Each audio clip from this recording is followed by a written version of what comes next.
Sikkim 365 Radio is presented by IdealMRI.com. High-quality MRIs for $497 or less. IdealMRI.com. Your health is important, so is your budget.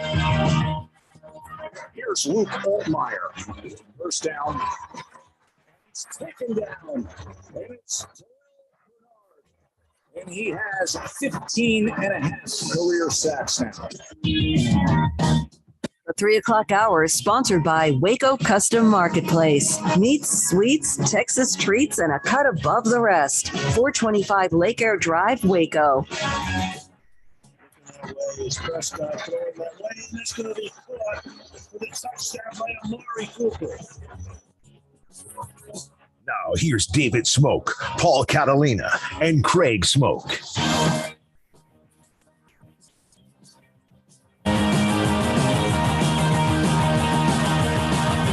Good afternoon, everybody. Good afternoon, everybody, and welcome to Sikkim 365 Radio, 365 Sports. That picture you just saw of that fire is from my condo on this very cold, and yes, it's the blustery type of day that we've had since yesterday evening in Central Texas. We're remote today. Armstrong is remote, running the mothership. Paul Catalina, top left-hand corner. Craig Smoak, bottom left-hand corner. And I'm David Smoak as well. There's a lot to get to. I want to start with this, and for a lot of our national audience, it may not be something that really registers much with you, but today is a day in Texas with high school football teams when they are told who is in their district. They compete to get to the playoffs. And so we do that today, and the team that we cover, one of them, Midway, which has been a part of this sledgehammer with Duncanville and DeSoto and Cedar Hill. Not that it's going to be an easy road, but Paul and Craig, it's Bryan, it's Coppers Cove, Hutto, Harker Heights, Weiss High School, a team that was very successful in the class below them, Temple, longtime rival, and Midway as well.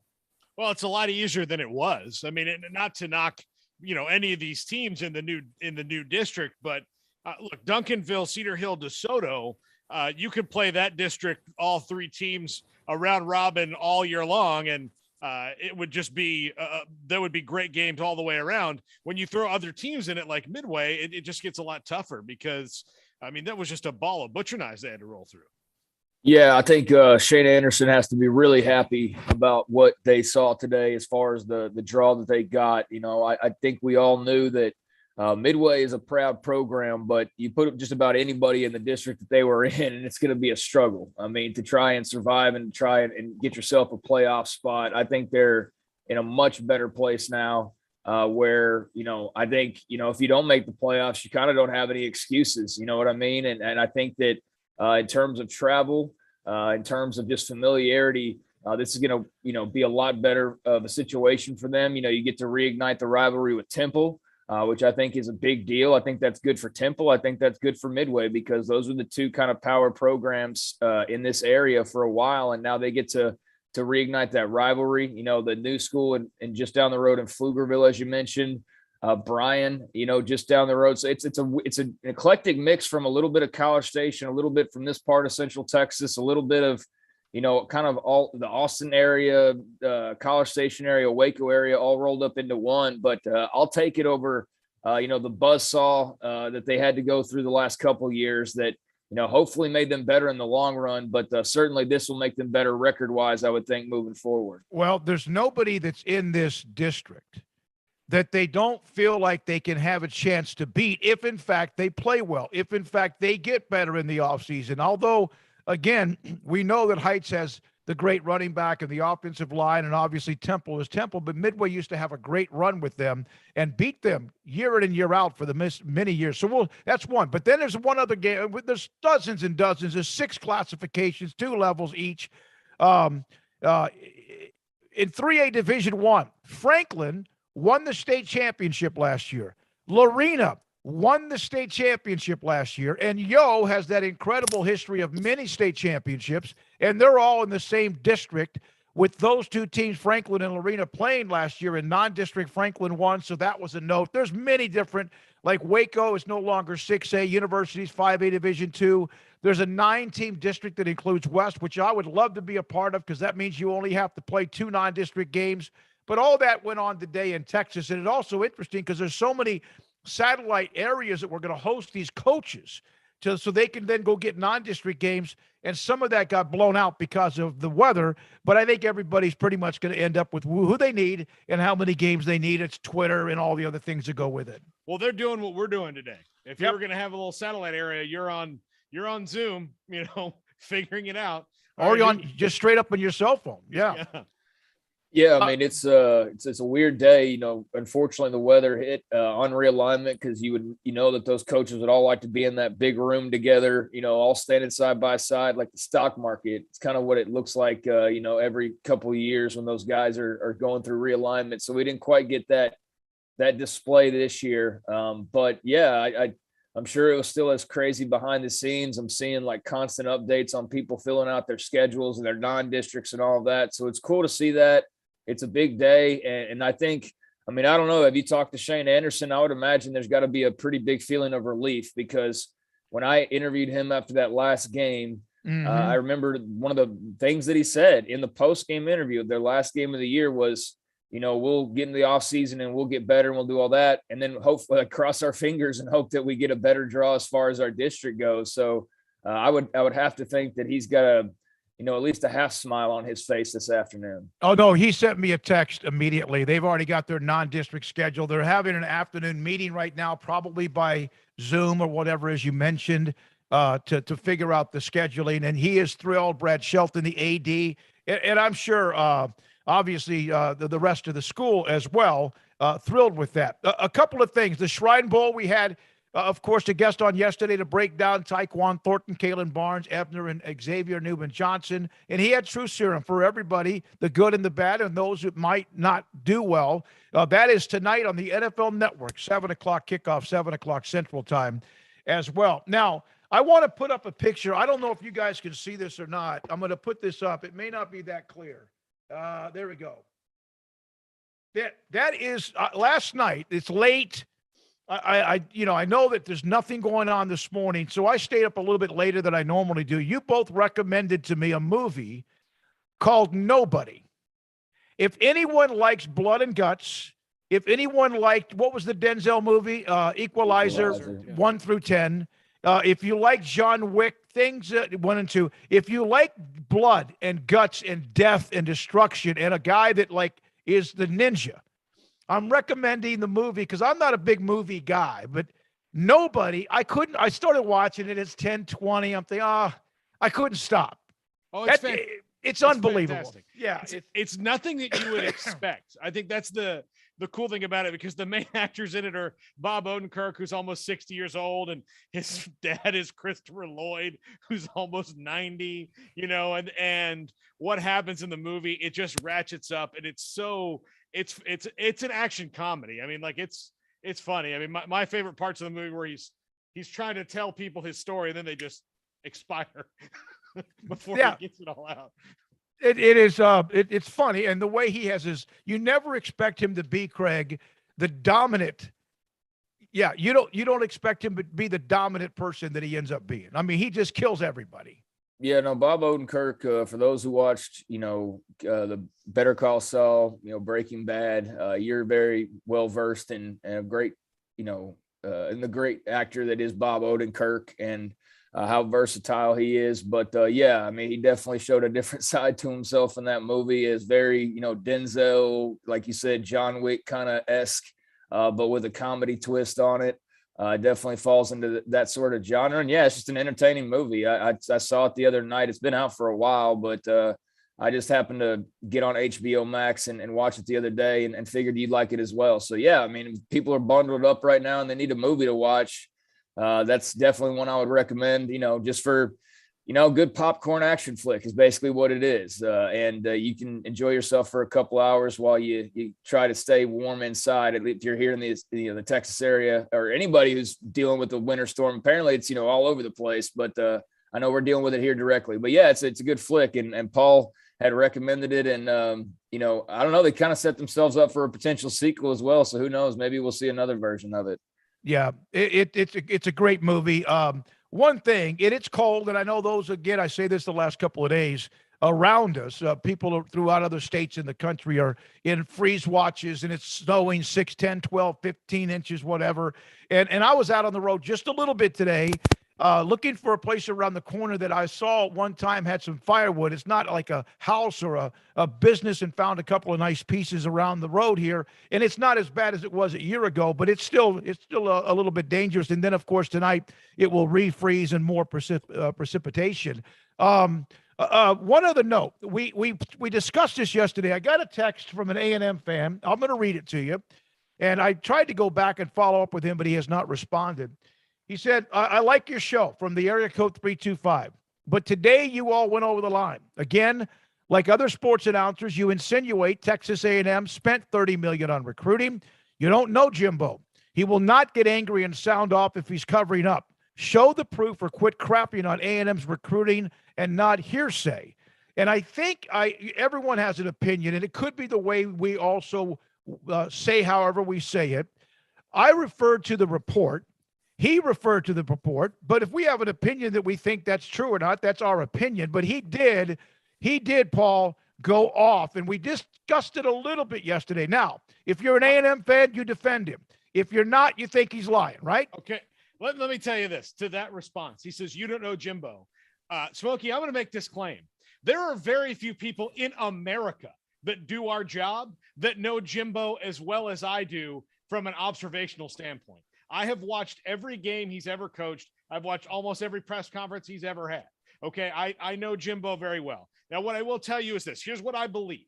Here's what I believe. And here's what I think Jimbo's saying. And here's what I think he's right about. And what I think he's maybe underselling a little bit. What I think he's right about is, yes, look, NIL is not the only reason. It's probably not the major reason that Texas A&M, an 8-4 team perpetually, all of a sudden shot up to the top of the rankings. His coaches worked hard. He worked hard. He's selling this thing hard, and they have a lot of potential going forward to do something in the SEC. And that is why. And it was his second or third recruiting class at Florida State that was, huge and helped them win in 2013 and be one of the best teams, probably top 15 teams in the history of college football. But to pretend like the NIL potential at a school like Texas A&M, and it's probably not $30 million. I don't know if I ever, the more I think about that, the more ridiculous it sounds, because these guys didn't get $30 million that would spend $30 million by spending $30 million on something that's unproven.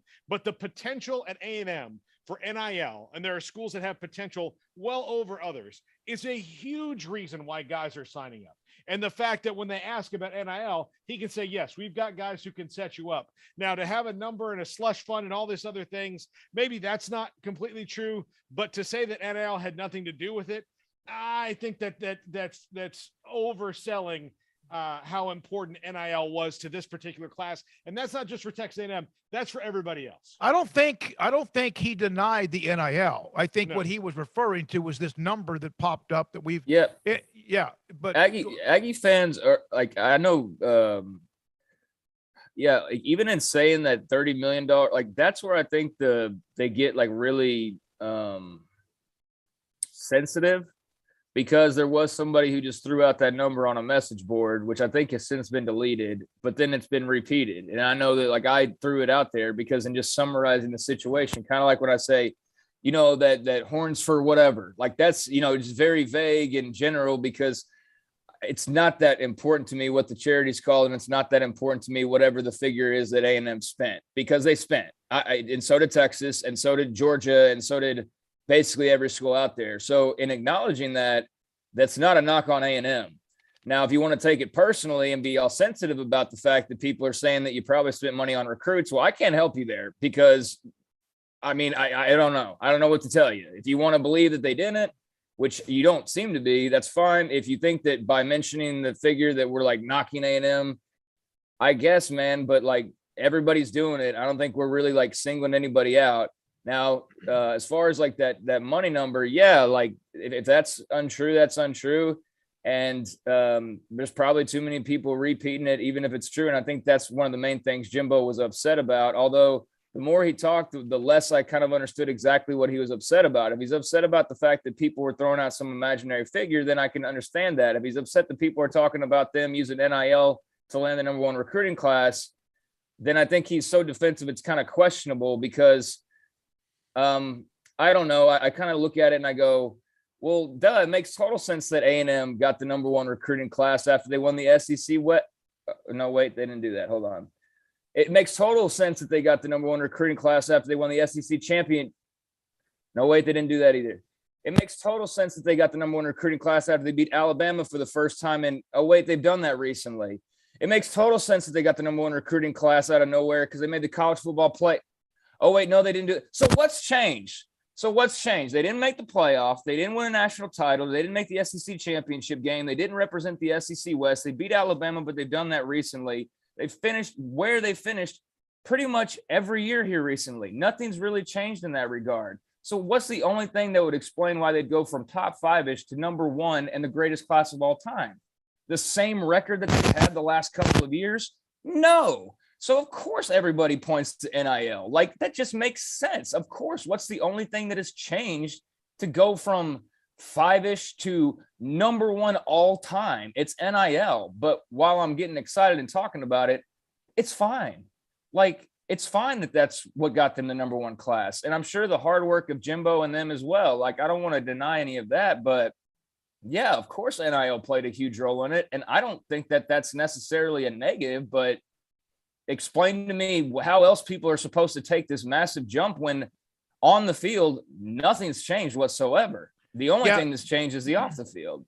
No, I think anytime you have a fan base and someone points the finger, especially when you have it, like Georgia, just 3 or 4 years ago had the number one class in America.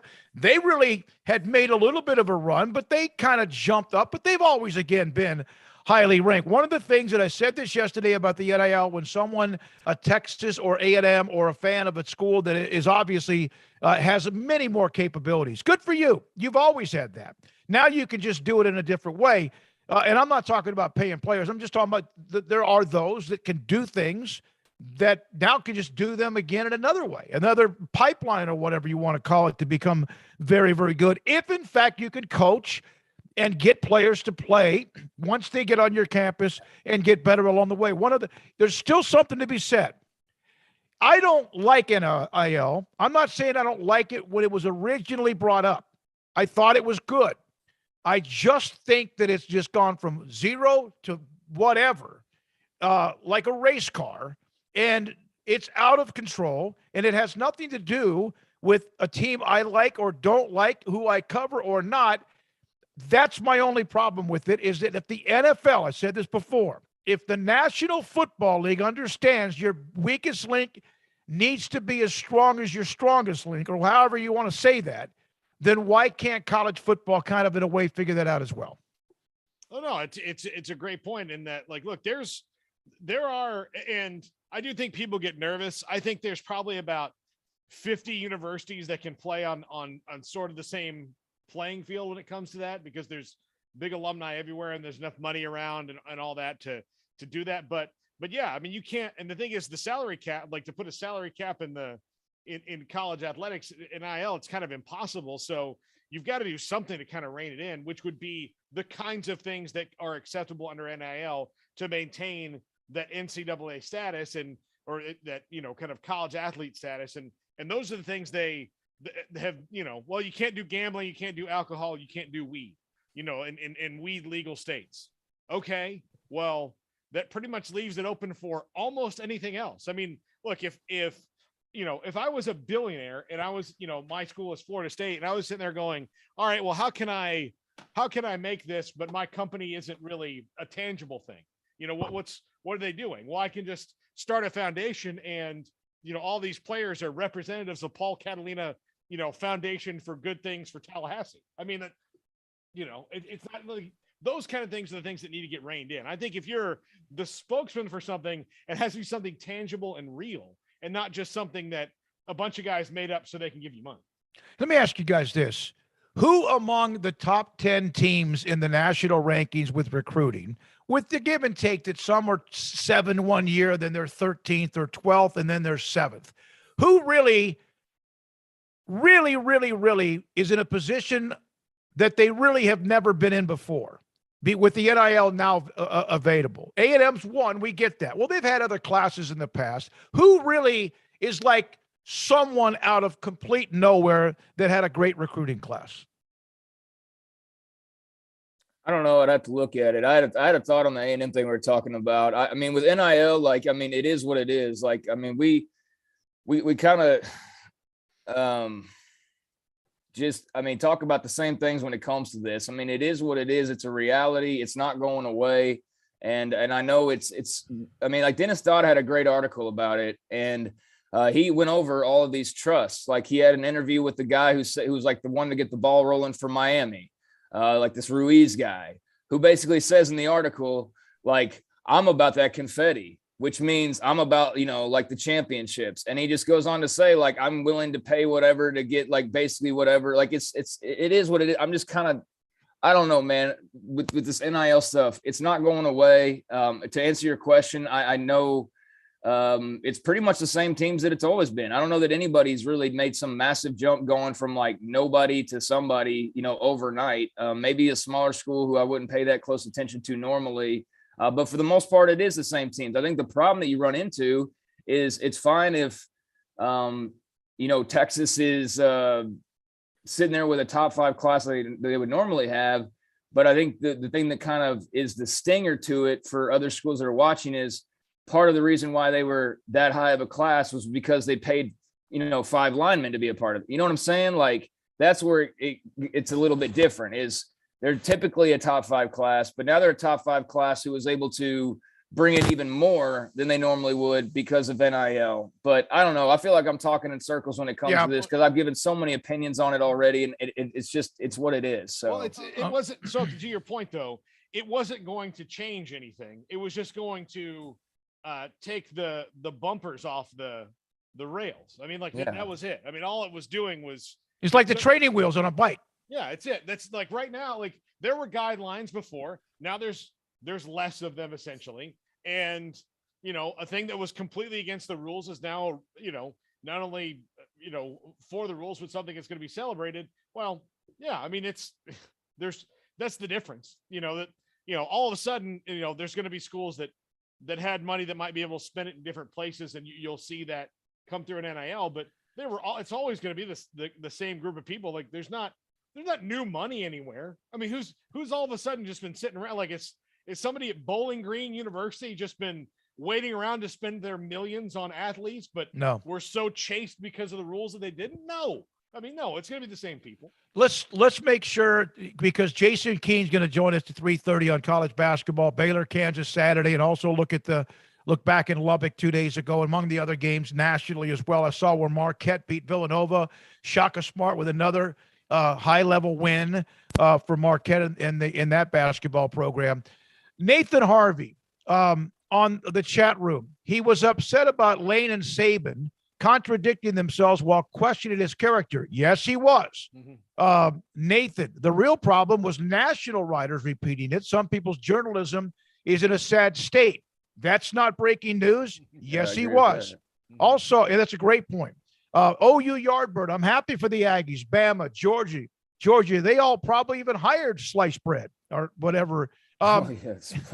Jimbo became the second longest tenured SEC West head coach after changes in all the other programs, seemingly in a short period of time. That's for Blake. Here's one from Blake again. Y'all hear about Alabama's defensive coordinator being in jail after the fallout job loss that happens to an arresting officer. What happened? Have you guys seen anything with that? I mean, I know their DC got a DUI. Yeah. Okay. And then Nathan goes on, but one of the other things that you don't see this often, sometimes you do, but one thing that Jimbo did do, he went after some coaches in the SEC. He mentioned Saban and the $800,000 of Bryce Young. He basically all but went after Lane Kiffin. And I just thought that's kind of new and refreshing. That you don't normally hear a coach just specifically go after, like, again, Kiffin went after A&M. Jimbo Fisher should absolutely fight like hell for his program. Yeah, and that's I kind of want to encompass my thoughts because we're sort of bouncing around going from Jimbo's comments to like just NIL perils in general. And that's where I sort of get disillusioned because we've talked about the NIL thing like so many times that like I can't repeat any new things or rehash anymore. But on Jimbo specifically and what he was talking about, I loved it. Like I like that he fired back. Lane Kiffin was popping off left and right. Lane Kiffin's the dude that's going to pop off until you pop off back at him. And if you don't say something eventually or slap him back, then he's just going to keep trolling and keep popping off. And so I'm glad that Jimbo addressed him directly. I'm glad that Jimbo did not let Alabama go unscathed either, trying to pretend perhaps as if though, like we know they're doing stuff. So like for them, if they even attempted to for a half a second, act like, oh, well, A&M's going to ruin the game with their NIL money or whatever, like spare me. And Bryce Young's a great example because, yeah, hundreds of thousands of dollars were sent his way by signing and playing with Alabama. So it's very hypocritical on the part of Lane Kiffin and Nick Saban. They're all doing the same things. I think the ones that are mad about it are the ones that just didn't do it as well. And yet they're still right there, near the top of the rankings themselves. So, that's going to be fun to watch this NIL battle off the field, but you do wonder how much, ammunition they're going to keep providing each other before somebody comes in and goes, wow, you're all going to blow each other up if we don't step in and curtail this somewhat. Now, who's going to do that? Clearly the NCAA has no desire to do anything anytime soon. So I don't know. It's just going to keep probably getting even crazier, and we're going to hear more and more coaches popping off as these recruiting battles turn out the way that they do. But yeah, my only issue with what Jimbo had to say, because I loved a lot of it, was just getting so defensive about the money figure. And I guess it was in particular that random report and the 30 million that they were so upset about. So if you're upset about that, then yeah, people need to stop rehashing that, myself included. But yeah, there's no denying that money played a role in their recruiting class. That's where he and I kind of stopped seeing eye to eye. It almost felt like he was trying to act as though that wasn't some massive part of it. And it was combined with the hard work. And I don't think there's any shame in saying that it was. It's just, but I can understand the 30 million, getting a little bit defensive about that. But as far as, popping shots and firing off at each other, bring me more of it. Let's see it. Let's see how crazy we can get with this thing, because obviously those fireworks with Saban and Kiffin and Fisher have got us all talking. Yeah, I think social media and a few other things have kind of stopped what may have been sometimes a little sniping on occasion. By the way, from Nathan Harvey, he goes, guys, I've been listening to you. I was just letting you know what I thought he said. What compared? I'm also trying to take care of my daughter. Nathan, there are priorities here. It's 3:00, right? I mean, it's us for 3:00 until 6. Of course, I'm kidding. And we appreciate you watching the show. I want to get to Jason King here, take a break.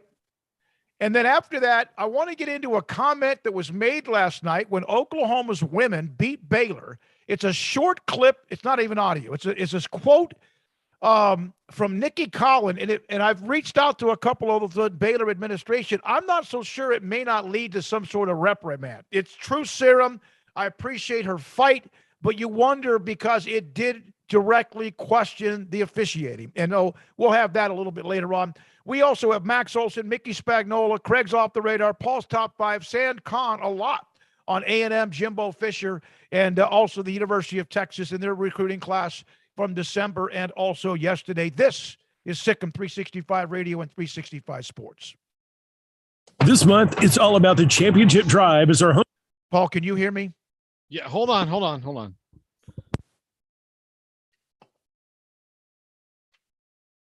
This month, it's all about the championship drive as our hometown team celebrated the Big 12 championship and a Sugar Bowl win. So can you in your new vehicle from Allen Samuels Chrysler Dodge Jeep Ram in Waco. During the President's Day sales event, shop for power, performance, and reliability from our selection of the new 2022 Ram 1500 Lone Star. Are you planning your next adventure? Choose from a range of Jeep models, including the 2022 Jeep Grand Cherokee. Take home the trophy from Allen Samuels in Waco. Come by. Let's be friends. See dealer for details. All offers have credit requirements. One size fits all. That may be all right for an adjustable belt or cheap sunglasses, but when it comes to your financials, decisions. No one wants a one-size-fits-all strategy. Ben Erlinson, your Edward Jones financial advisor, knows that his most important goals are yours. That's why he takes the time to understand your needs, knowing you. That's how Edward Jones makes sense of investing. Ben Erlinson, 100 North 6th Street in Waco, 254-759-8533. Edward Jones, member SIPC. At Ideal MRI, we feel blessed to be part of the Waco community. We're a small family business here in Central Texas. At times like this, the cost of healthcare has never been more important. And unfortunately, significant illnesses and injuries still occur. And that's why Ideal MRI is open and here to serve you through this difficult time. So if you need an MRI, ask your doctor about Ideal MRI. You can schedule online in minutes at idealmri.com or call 833-IDEAL-MRI.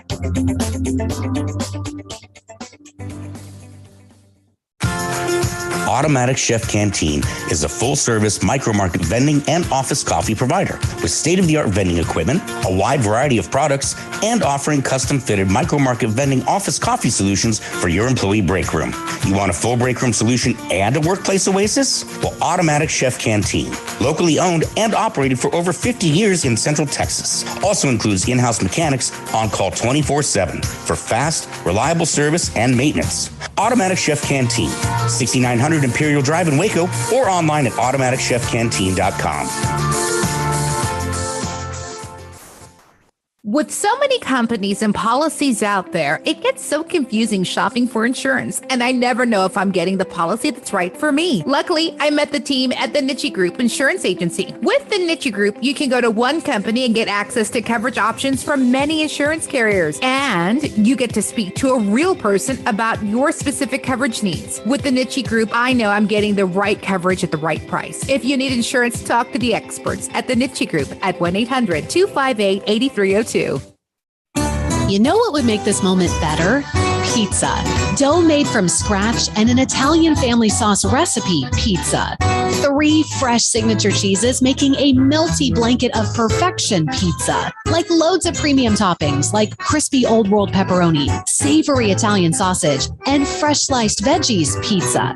That's Marco's Pizza. Visit marcos.com and make any moment better. And with 4 locations in Waco, Belmead, China Spring, Woodway, and soon to open in Robinson. Marco's. Pizza lovers get it.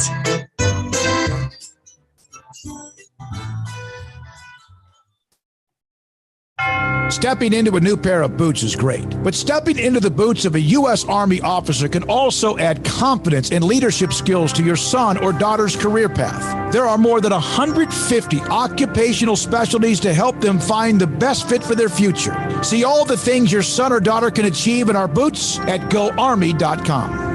U.S. Army Waco Recruiting Company, 254-598-8131 or 254-776-1543. Welcome back to Sikkim 365 Radio. Have you subscribed to our YouTube channel? Search 365 Sports on YouTube.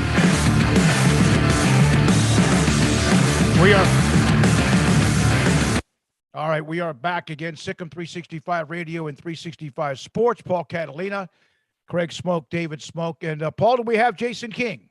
I don't see him yet. Okay, working on Jason King, college basketball writer here. Here moment. Okay, all right. We're now joined by Jason King, Sikkim 365 basketball. Well, you'll writer. see him when he's ready. There you are. Wait till I'm for to connect to audio. Okay, there we are. We're getting close. We're getting Jason King. Okay. Got us? We're still working on that. Yeah. Baylor, by the way, will play Saturday against Kansas. Jason King, Sikkim365.com, college basketball analyst and writer. He's going to be there for that game, joins us on the show. Jason, I don't know about Obaji, whether he plays Saturday. Kansas won without him. Baylor obviously has been kind of trying to gut through about a month or so period with players in and out of their lineup as well. Your thoughts about these two at the top of the Big 12? Well, I think even if Obaji plays, and he probably will, it'll be interesting to see how he does if he's had to sit out the past, 4 or 5 days. And if he did have COVID, how bad did he have it? That's he might be the national player of the year right now. So that's obviously a huge loss for them. But I mean, I definitely think Baylor has to cross its fingers that at least one of the two, Cryer or Flagler goes up and plays, and not only plays, but plays at a high level, for them to have a chance to win. At the same time, as you know, I've covered Kansas a long time and followed that program for a while. And I think this is a good Kansas team, but this isn't one of Bill Self's best teams. It's not one of his top 10 best teams, maybe even top 15 best teams. When they lost to Kentucky last week, when they got hammered by Kentucky at home, Bill Self's main comment was, we're just not as good as them, just personnel wise. We just don't have the players. We don't have the athletes or flat out the talent that Kentucky has. And I think a lot of ways you could say that when you compare Baylor and Kansas. I just think Baylor's players are better. I think the talent's better. I don't know who Kansas has that can match up with Matt Meyer. If he's playing well, he could be an X factor. So I really like Baylor's chances if, they get Cryer or Flagler. I've just been told by my girlfriend that I'm not allowed to comment on this topic because she's a big Kansas fan. Jason, she was upset at that. They're not the one of the better Kansas teams, but I do wonder this though, if Flagler and Cryer aren't there and Obaji's not there, is Baylor still better off to beat Kansas given what we saw from Kansas the other night? If all those players are out, I would still probably like Kansas's chances. Not having Flagler or Cryer, that's about what, 28 points on the bench. You're just not getting it. It was good enough to beat West Virginia at home. I don't know if that's good enough to win at Allen Fieldhouse. That's another X factor is, that's going to be the best environment they play in all year, except for maybe Texas Tech. What we saw the other night in Lubbock, if that's a pretty rowdy place right now too. But it's going to be hard to win up there on the road in that environment without two of your best guys. So, we'll see. But, as far as it's being Kansas's, where does this rank among Kansas's best teams?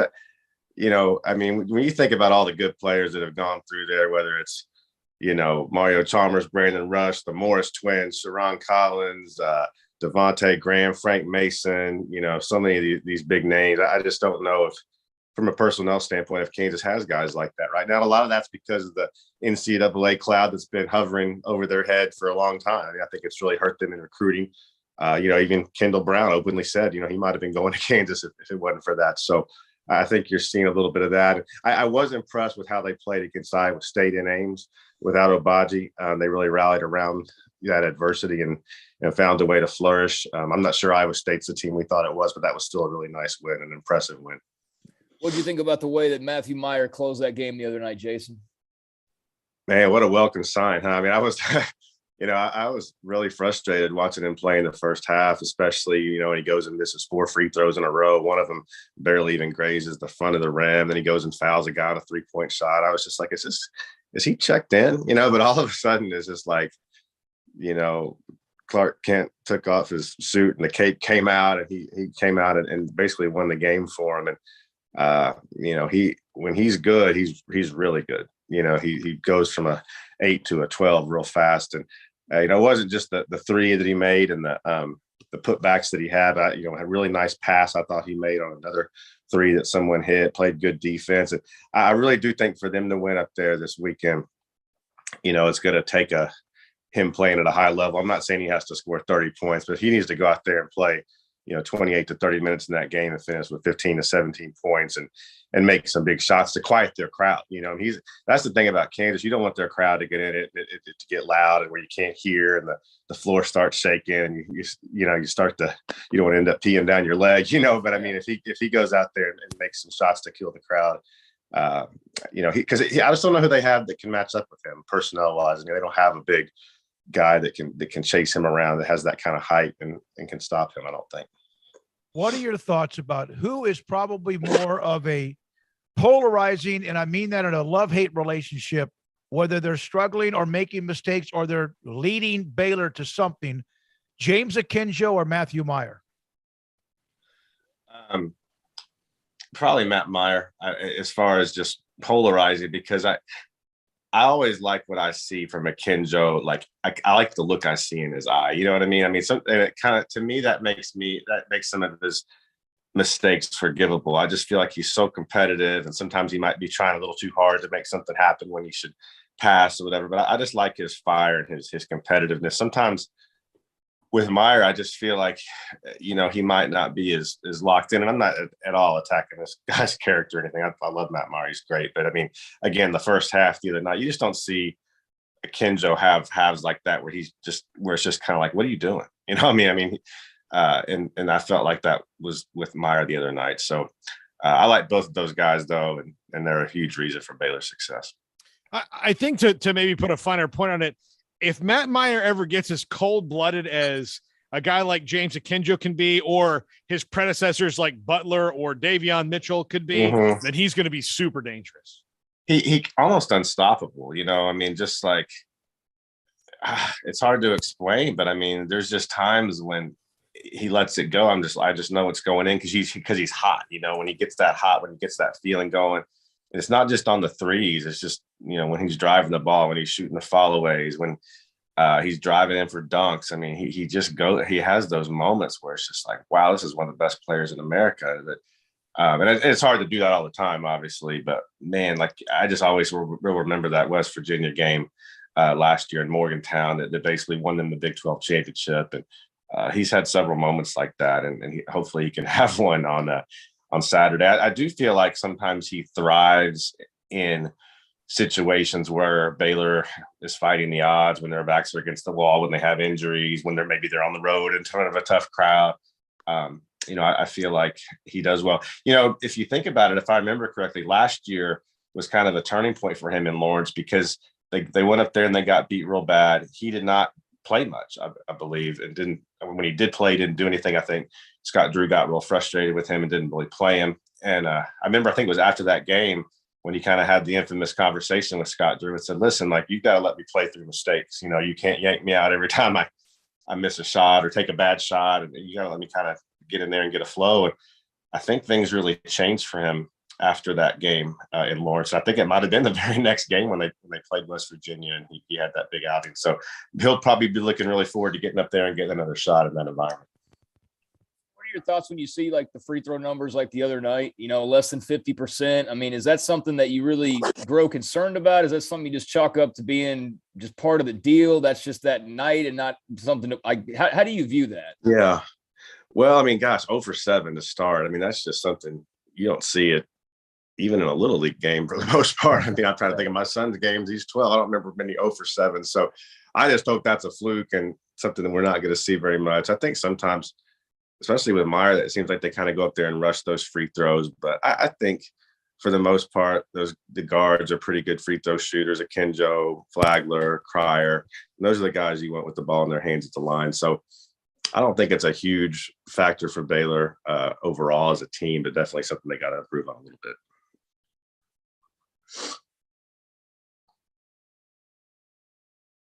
Did I lose you? You did. No, you didn't. Jason, when you look around, Smoak, you back?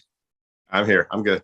Okay. Yeah. But no, when you look around the Big 12 and especially that Texas Tech game last night, do you see any more separation, or are Baylor and Kansas and Tech, have they not really separated yet? Are they still waiting to hit that gear?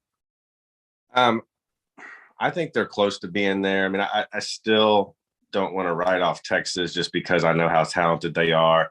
And I'm just keeping in mind that, they've got a new coach that has brought in a lot of transfers. So not only do they have a new coach, they have a lot of new pieces. And I think he's a really good coach and can have them playing a lot better than they are over the next month. So I think they might still be in the mix, but I think those are the four. And I think it's kind of anyone's game right now.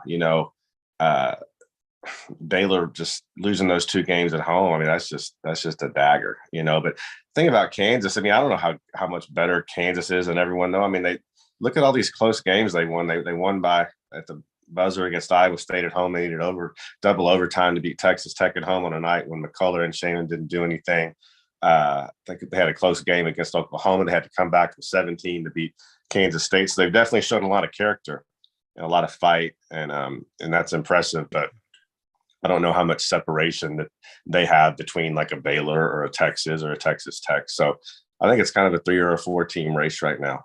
And I like this league. I mean, and it's competitive and it's fun because there's so many close games and you never really know who's going to win. But I don't know, how many elite teams are in this league outside of maybe Baylor and Kansas. Yeah, I guess Texas Tech, but I think it's a good league in terms of parity, but I just don't know how many, Final Four contenders you're seeing in it right now. Jason, what are your thoughts about what Shaka Smart, a win last night against Villanova? He's racked up one after another impressive win at Marquette. What he did at VCU, what he couldn't do at Texas, and now he's doing it at Marquette. Yeah, I think I saw a stat today that he or Marquette and Baylor and a handful of others in Kansas are tied for the National League in quadrant 1 wins, which is what they use to seed people in the tournament. I mean, I'm glad for Shaka. I think he's a good coach. I think sometimes it's just about going and coaching where you're a good fit. I mean, just because you're a good fit and successful at VCU doesn't mean you're going to do it at Texas. Just because you didn't do it at Texas doesn't mean you can't do it at Marquette. I think he's up there playing a blue collar style, and back to his, coaching the kind of style that works well for him, the style that worked well at VCU. Shaka Smart, the style that he likes to play, that havoc, 40 minutes of hell defense. Sometimes when you're signing McDonald's All-Americans that only want to be in school for a year, they don't want to come in and play that. It's hard. They're not going to play it in the NBA. It's, defense oriented. They want to go out and score. But so I just don't know. I always questioned how that was going to work at UT. And it appears to be working at Marquette. So I'm a little surprised, to be honest, that he's doing so well in his first year, but happy for him because I really like him. Jason, what are your thoughts on West Virginia and Bob Huggins right now? It has been a big struggle. They find themselves at the bottom of the rankings after losing their 6th straight. I know he talked the other day about, getting out of a funk, but they haven't managed to get out of it just yet. Why is that? And what do you think about West Virginia? Well, I really like Bob Huggins, and I've always respected his teams. I thought it was funny, though, to hear him complain about officiating and not getting calls when for years, we've watched West Virginia just maul teams up and down the court with those physical guards and stuff. And hey, credit to them, it worked. But if anyone has gotten screwed over by the officials in West Virginia games, it's their opponents. So that was funny. But I don't know. I don't think that they're as bad as their record. And I know that they've dealt with some injuries and some COVID issues through the year. Taz Sherman's a special player. That was a hell of a performance the other night. I definitely think that their chances of making the tournament are gone right now. But, it's just, this is kind of, I guess, their year to be toward the bottom. But I don't really think it's a reflection of him or his coaching. It's just a combination of bad luck and not having all the pieces they need. Jason, thank you, man. Appreciate it. Jason King. Okay. Thanks, guys. Yes, sir. Sikkim 365 Radio's basketball writer, analyst, national writer as well. He'll be at the Baylor-Kansas game on Saturday. When we come back, Nikki Collins, after the game last night, a frustrating end, blew a 6-point lead, had a shot at the end of the game but didn't make it. But they also had a little bit to do with the fact they didn't win. Just a little quote from her. And then Craig and Paul, I want you to respond to what you think about whether or not she might hear from the Big 12. This Sikkim 365 Radio and 365 Sports.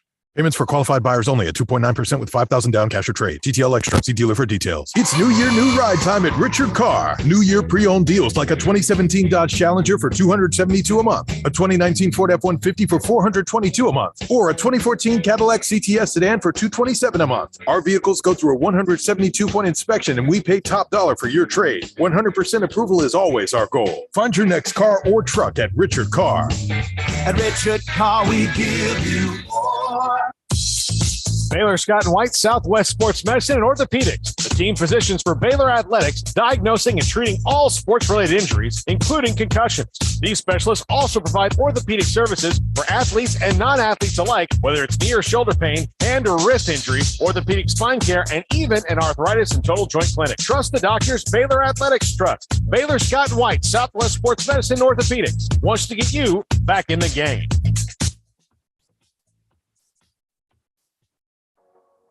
Waco Regional Tennis and Fitness continues to add more weapons to your getting or staying in shape arsenal with 8 brand new treadmills ready for you to run or walk a mile or 2 or 10. And with the explosion of interest in pickleball with instructors Joe Rosa and Jody Thurman with more courts available. Waco Regional Tennis and Fitness with large flat screens stretched across the weight room with Wi-Fi available, their own app to enjoy news, business, weather, or sports. Everywhere you look, there's energy, passion, and commitment. New touchless water fountains fountains outside of each locker room, and all the locker rooms with showers, sauna, and whirlpool. Upgraded PA system throughout the world-class tennis courts with a youth academy led by pro Britt Coleman. Fitness and tennis merchandise available and a tanning bed. I promise you'll look and feel better. You just need to walk through the front door. Waco Regional Tennis and Fitness with personal trainers Christy London and Randall Corley. 40-plus group exercise classes, including twice-a-week boot camp. It's time to react today, not tomorrow. Waco Regional Tennis and Fitness on Lake Shore Drive in Waco.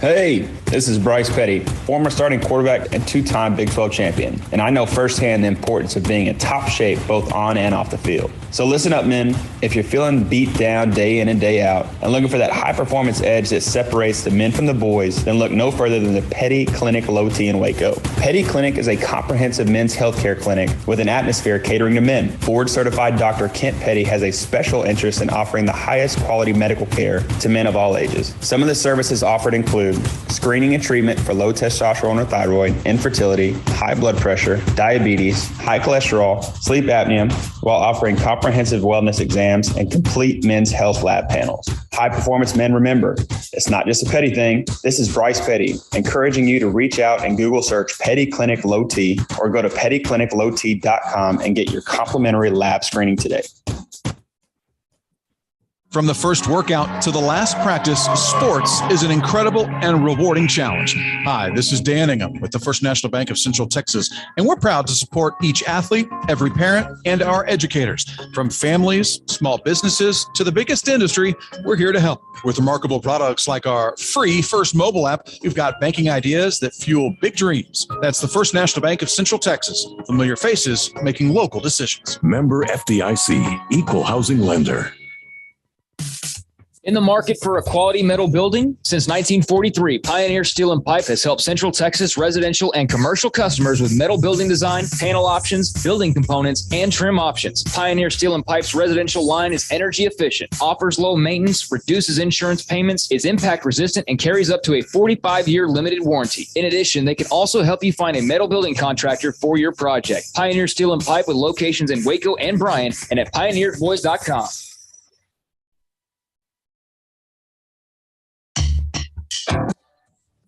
This is Sikkim 365 Radio. Text us at 254-339-1122.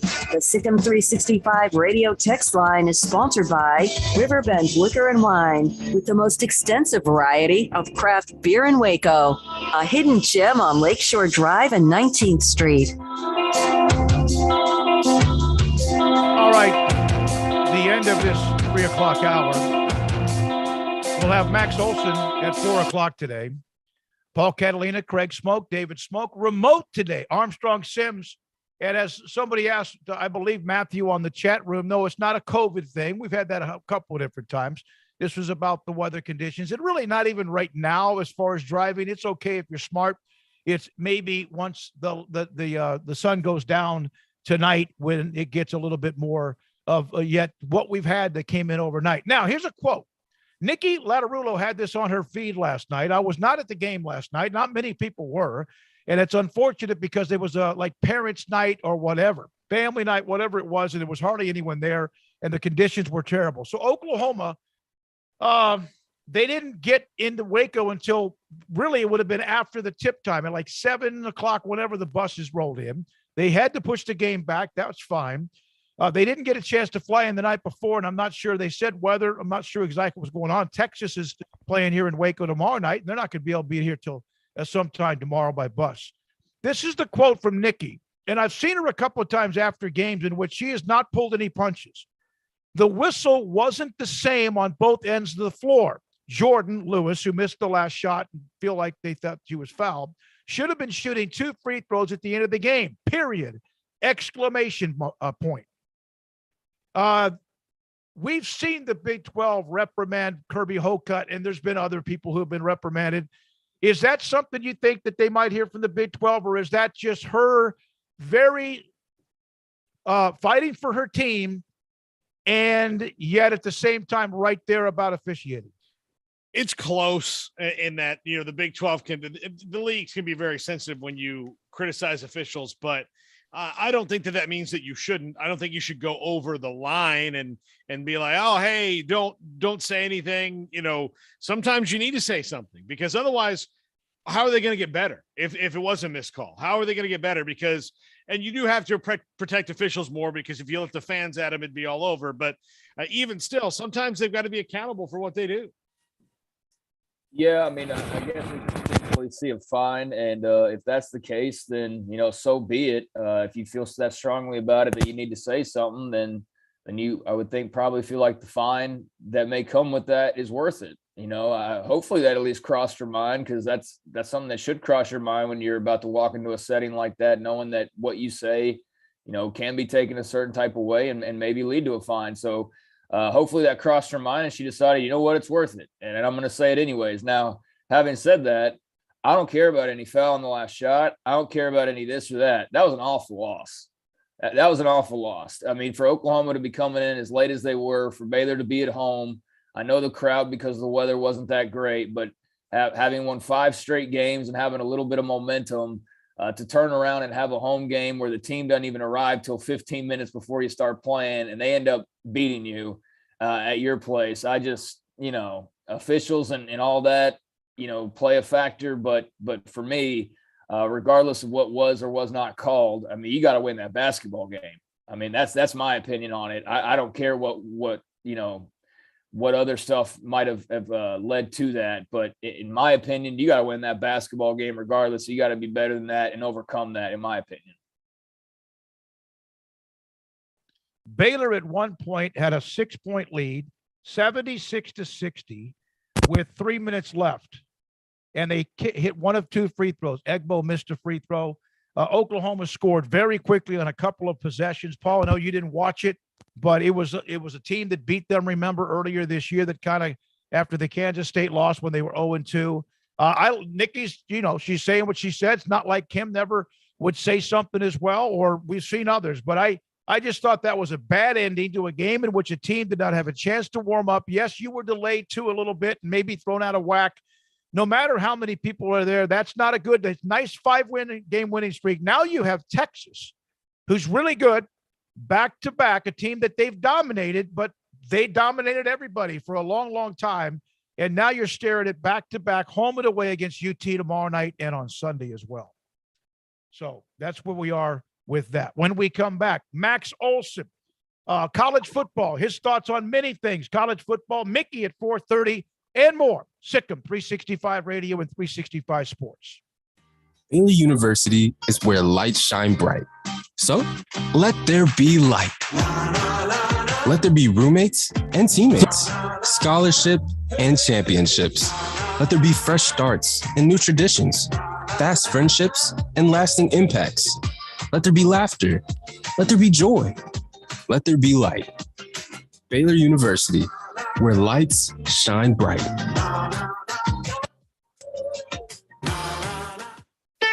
Don's Humidor, your home with a 48-foot walk-in humidor with the elite cigar brands from around the world, including the #1 cigar of the year, Aging Room Cuatro Nicaragua. Plus, they have the great brands like Macanudo and Artur Fuente, Rocky Patel, Aston, and so much more. CBD, great for sore muscles, aches and pains, sleep, Vita Dreams, and anxiety, mild depression, general health and wellness. Their staff very knowledgeable on the subject. If anyone is curious about CBD, ask Carol and Ashley. Don's Humidor in the Townwest Shopping Center off Valley Mills in Waco. Parenting is full of surprises. You never know what to expect. So after our son was born, I called my Texas Farm Bureau insurance agent to set up a life insurance policy in case something happened to me. Sawyer is now 2. And we'll soon have a sister. There's no one else I would trust with protecting my family. Stop by and see our agents at one of our 3 McLennan County locations. Coverage and discounts are subject to qualifications and policy terms and may vary by situation. Y'all listen up. Let me tell you something about group meals from Rudy's Barbecue. It's got all you need for all the folks you gotta feed, smoked meat, sides, and more. There's everything down to the tablecloth, just like the one that you see at the store.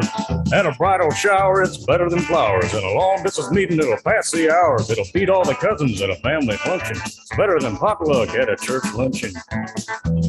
Next time you need to feed 10 or more, call and order a Rudy's group meal. Next in line.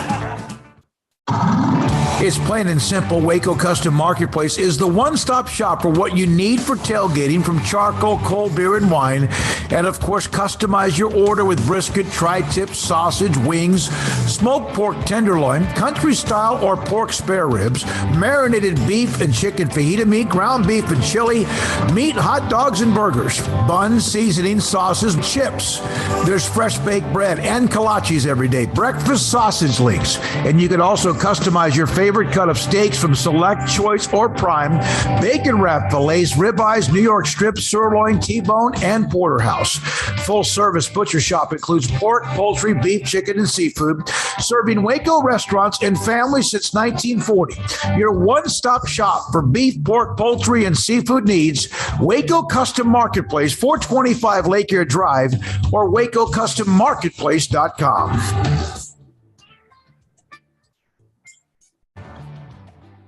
Sports bettors, it is that fantastic time of year. The NFL playoffs, the Super Bowl, college basketball, the NBA, all of that coming up right now, and with great action at BetUS.com, the 3-decade leader. And right now, for just $50, you can get in with our promo codes, SICK'EM125 for 125% bonus on cash, or SICK'EM200, that's a 200% bonus on crypto. So go to BetUS.com today. $50 gets you 125% bonus on cash or 200% on crypto with our promo codes, SICK'EM125 and SICK'EM200. That's at BetUS.com. Welcome back to Sick'em 365 Radio. Smith with a good run. Look at Abram Smith. They were penny at their own 5 after the knockdown pump, and he weaves his way past midfield.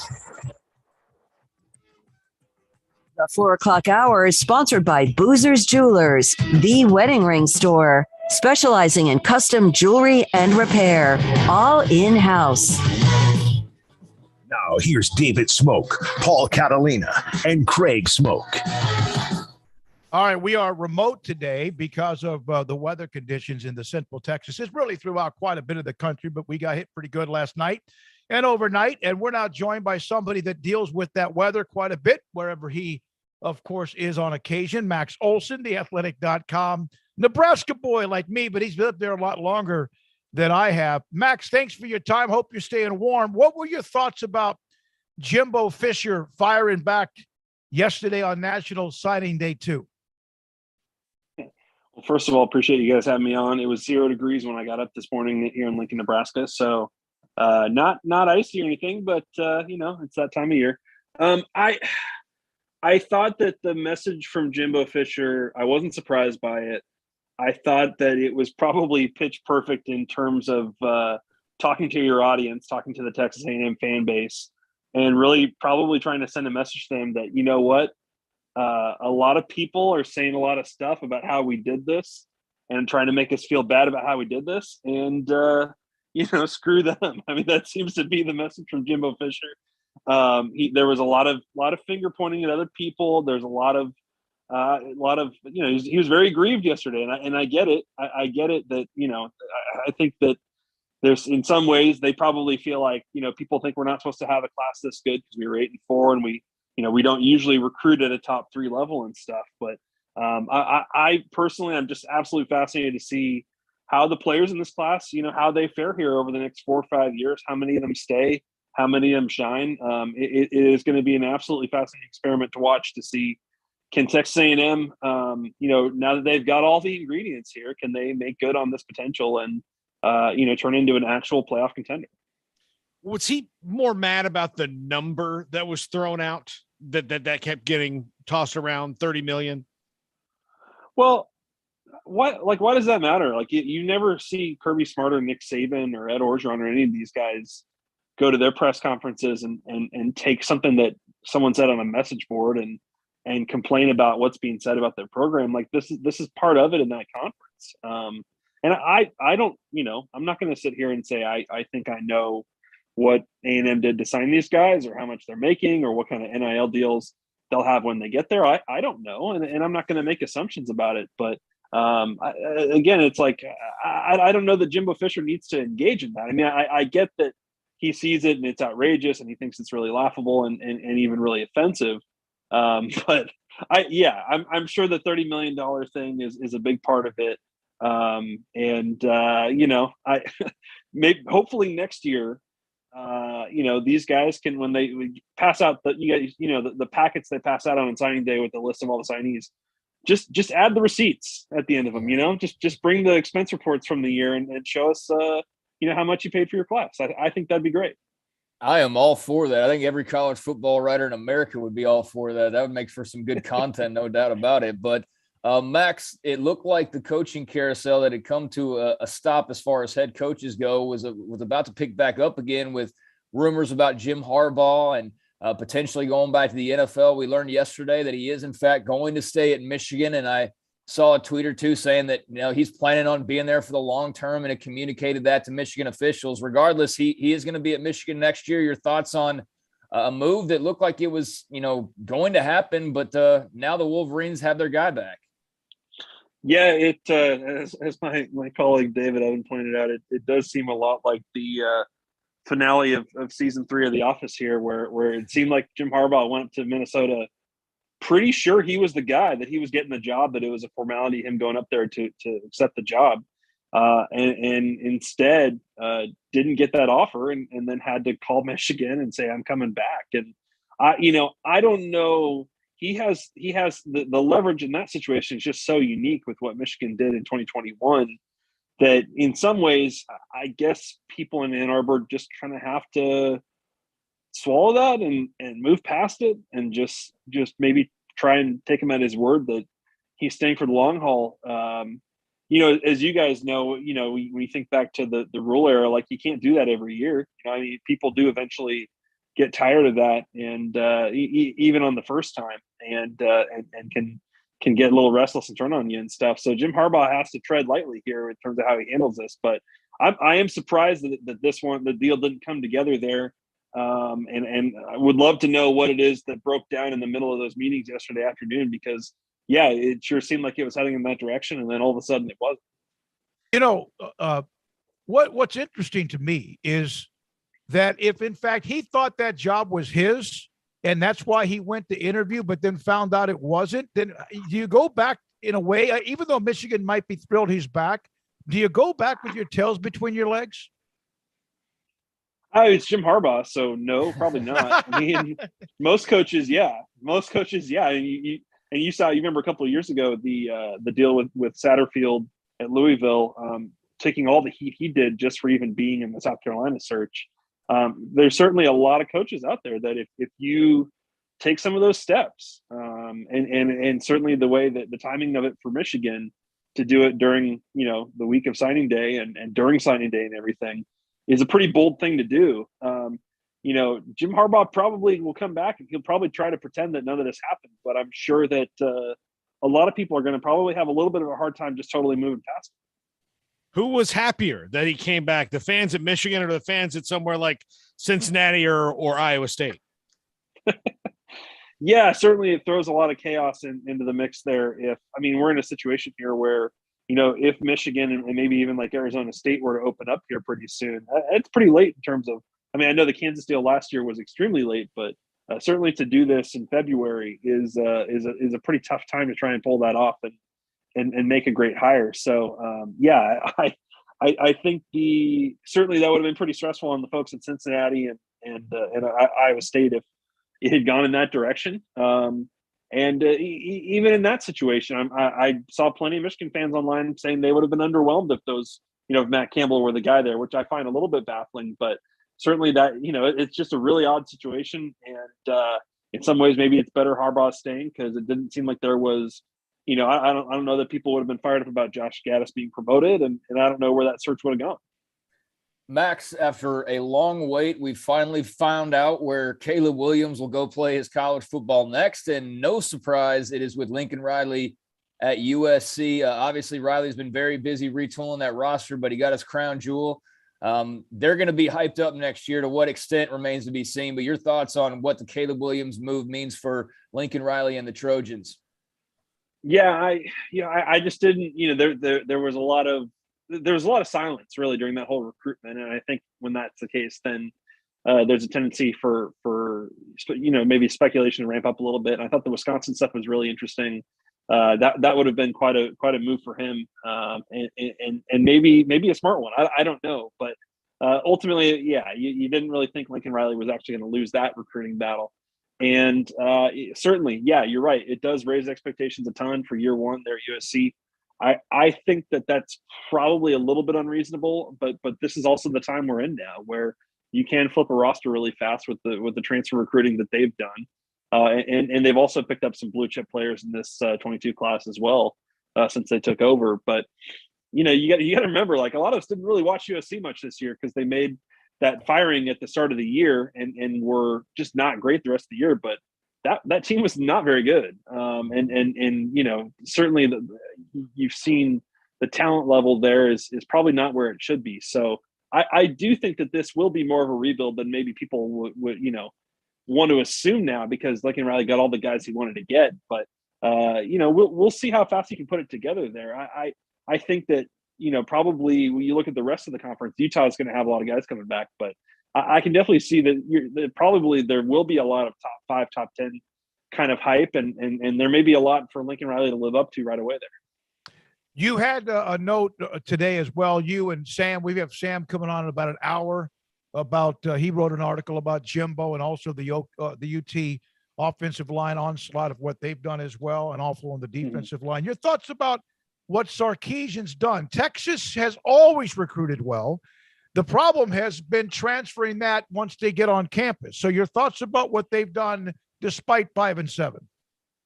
Yeah, certainly. It's interesting that Texas, certainly you look over the fence and you'd say, Texas didn't have as good of a class as A&M, and A&M signed a lot of guys that Texas wanted. And yet Texas still was able to put together a top 5 class and bring in some really premium transfers. And I think clearly the thing that stands out with the Texas class, other than, getting the 2 quarterbacks and building this thing around Quinn Ewers, is the number of offensive linemen and defensive linemen they brought in. That was clearly an area where they took over that program and looked at what they inherited and didn't like what they had. And I think the O-line problems certainly showed up in the way Texas played this year. So, look, it's hard to bring in O-linemen and play them right away and be really good. So the development of those guys will be fascinating, but certainly, Devin Campbell and Kelvin Banks are the best linemen in the state. So they have to get that right, and they have to do so quickly. Really impressive work by Kyle Flood. And look, certainly the NIL stuff played a big role in that too, but also on the D-line. They took a ton of guys on the D-line, and I think that stuff probably, looks pretty good on paper, but certainly from a development standpoint, they have a lot of work to do, this new staff, in terms of, getting Texas back to looking like they should. Max, your thoughts on what's going on at Auburn right now? What is going on at Auburn right now? The short stint of their OC, I mean, he cited personal reasons, but, I mean, you just look on Twitter, and Auburn fans really seem to be kind of uneasy right now. Do they have a reason to be? What do you make of what's going on down there? Yeah, I think we talked about this a week or two ago. Yeah, it doesn't seem good by any measure right now. I think that to have your OC walk out on you, and that was a hire they made it from the NFL, and for him to walk into that role and feel like it's not the right deal for whatever reason. And yeah, like you said, a lot of, he cited personal reasons, but you hear a lot of other stuff. I think that was a pretty important whiff there by Brian Harsin that he's got to, rectify. And then, Derek Mason walks out and takes the job at Oklahoma State. You've had a lot of staff turnover there, and you've had a ton of player turnover there. That's one of those schools that, I think they've had now, I want to say 19 or 20 scholarship players go in the portal this offseason. And look, for some of these coaching staffs, they want that. Certainly Sark wanted that at Texas, where you want to, make some changes with your roster going into year 2. But certainly they lost a ton of guys. They lost, I think, 8 guys on the D-line. Like, certainly, there's just a lot of, I would say, disconcerting signs right now going into year 2 for Harsin. And, if year 2 is the last year for him, at this point, I wouldn't be that surprised. It just, as we talked about, it doesn't seem like this has been a very good fit, and it certainly seems like it's heading in a bad direction. Max, stay warm. What is it now in Lincoln? Like 7, 12? What? It's 18. It's 18, and the high today was 18. So this is as good as it gets. You're peaking. You're peaking. It's you're on the sun's surface if you're not careful. Man, we appreciate you coming on with us today, Max. As always, Max Olson, national college football writer from theathletic.com, with us on Sikkim 365 Radio and 365 Sports. You know, Craig, you brought up Auburn, and Max gave us the response about Auburn. Auburn is, you know, we hear about how some program you just can't struggle. Auburn is maybe impatient as most anyone else, and so you wonder about what Brian Harsin faces down the road. You're right. I mean, yeah, that's just read the tea leaves. Read Auburn fans online, and you just don't get a feeling that it's going all that great. And I don't know every detail and every little morsel of what they're probably discussing, behind closed doors on the message boards, and what all reasons there are for feeling uneasy. But you can't help but notice it when just seeing comments and seeing, an OC leave after 43 days on the job and citing personal reasons out of nowhere. And it, very well could be that, but, kind of like Max said, it's like, sure, but I don't know. It seems awfully weird timing wise, and kind of, I don't know. So yeah, something's just not right there. And it might just be the fit of Brian Harsin. And if that's the case, then, he'll be out in short order. Not at all what they wanted or would want, obviously, having to replace a coach potentially after just a couple of seasons. But I mean, something's off there. I don't think there's any doubt about that. And, you lose Derek Mason as well. I know that, well, hey, when that happened, it was like, well, he wasn't really a fit, and they were probably going to move on from him anyways. But then, the OC thing happens, right after that. So, okay, well, explain that one then. Oh, well, it's personal reasons. Okay, well, wait a second here. Now you've lost both coordinators, and the first guy, okay, well, you didn't want him anyways, and now the second guy, I don't know. It's awfully off in Auburn, Alabama right now. So we'll see what happens, but it's definitely a situation to monitor. Auburn has one of the more unique situations, I think, when it comes to big brother syndrome than anybody else, because everybody in the SEC is chasing Alabama, but only one other team lives, in the same state that they do, and is their actual biggest rival, and that's Auburn. So imagine the paranoia anyone else would feel if the best team in the country, the one that's the best team of all time, that has the greatest college coach of all time, is just down the road, and there's nothing you can really ever do to match it. So instead of just trying to get one here and there, I think the psyche is like, how do we become them? Well, you're just not. You have to be you, and I think that's kind of the psyche at Auburn is if it goes too poorly too early on, or not exactly as they want it to go, then they start freaking out, going, well, there's Alabama just considering, just rolling through, plowing everybody down, and here we are in the same state, can't do the same thing. Yeah, I think it's probably a little bit of little brother syndrome that they have that is probably different than most anywhere else. I mean, I definitely think that there's an element to that for sure. I mean, and how could you not probably feel that way in some cases, given the monster, that is that shadow that is Alabama. But, at the same time, Auburn's jumped up and found success in their own right. They've been able to counteract that a little bit, or really as best as you could expect anybody to, given Alabama's run of success. They've still managed to jump up and grab themselves a title in that time period. But yeah, right now, I mean, they're very disappointing responses, it seemed like, to the lack of signings on signing day. Like, Baylor didn't sign anybody either, but I think we all felt pretty good about their original class and kind of figured that was the case. But I think there was an expectation that Auburn was in on some guys, and hey, they need some momentum in a bad way. And maybe yesterday, if they can land a couple players here, then it kind of gives them a spark, and instead they whiffed. And that just kind of, I think, added even more onto the, well, golly, it's one bad thing. It's kind of a negative after a negative after a negative, and you're hoping for a positive and didn't get that. And so it just makes it even more of a negative. And it's going to be very interesting to see how that kind of plays out, because it hasn't really felt like a great fit from the beginning, but right now it really doesn't feel like that great of a fit. No, it's not. A couple of comments on the chat room. We have Mickey Spagnola today at 4:30. In the background, I've got some sports memorabilia. And there have been a couple of comments. David Carter just sent me a text on my phone about he has a Houston Oilers old helmet too, right there sitting next to where he's watching the show Day Old Donuts. I love the Oilers helmet in the background, Smokey. That's sweet. And then also Joseph Shaw. Yeah, I'm digging that Oilers helmet. The other one is an SFA helmet that Colby Cartha, when they visited Baylor, it's my alma mater. What was it? Matt Rule's second year or so. And the team signed it for me. And believe me, it's not because I give them enough money to be important at all, but I love my alma mater. Also, a couple of other things. This is from, let's see. This is from Jonathan Foy. Abram Smith and Jalen Petrie getting noticed by the commentators at Senior Bowl practice today. Al Kyer yesterday that we had on, we know what he said about Abram Smith and also Jalen Petrie, and that's Senior Bowl practices. So that's interesting that somebody was talking about them yet again today. Pro Football Focus threw up a stat the other day that Jalen Petrie, in his entire college career, never gave up a touchdown in coverage. Yeah, that was kind of a surprising stat. They also lumped him in with like cornerbacks, I think, which was kind of a misstep on their part. But yeah, I mean, there's no denying how great he was. I just saw Ron Roberts retweeting an Abram Smith, rep during one of the practices. And yeah, they've apparently turned some heads this week. I think that Abrams probably made himself some money. I think that Jalen has certainly made himself some money. It's just a matter of who's smart enough to know how to use him properly.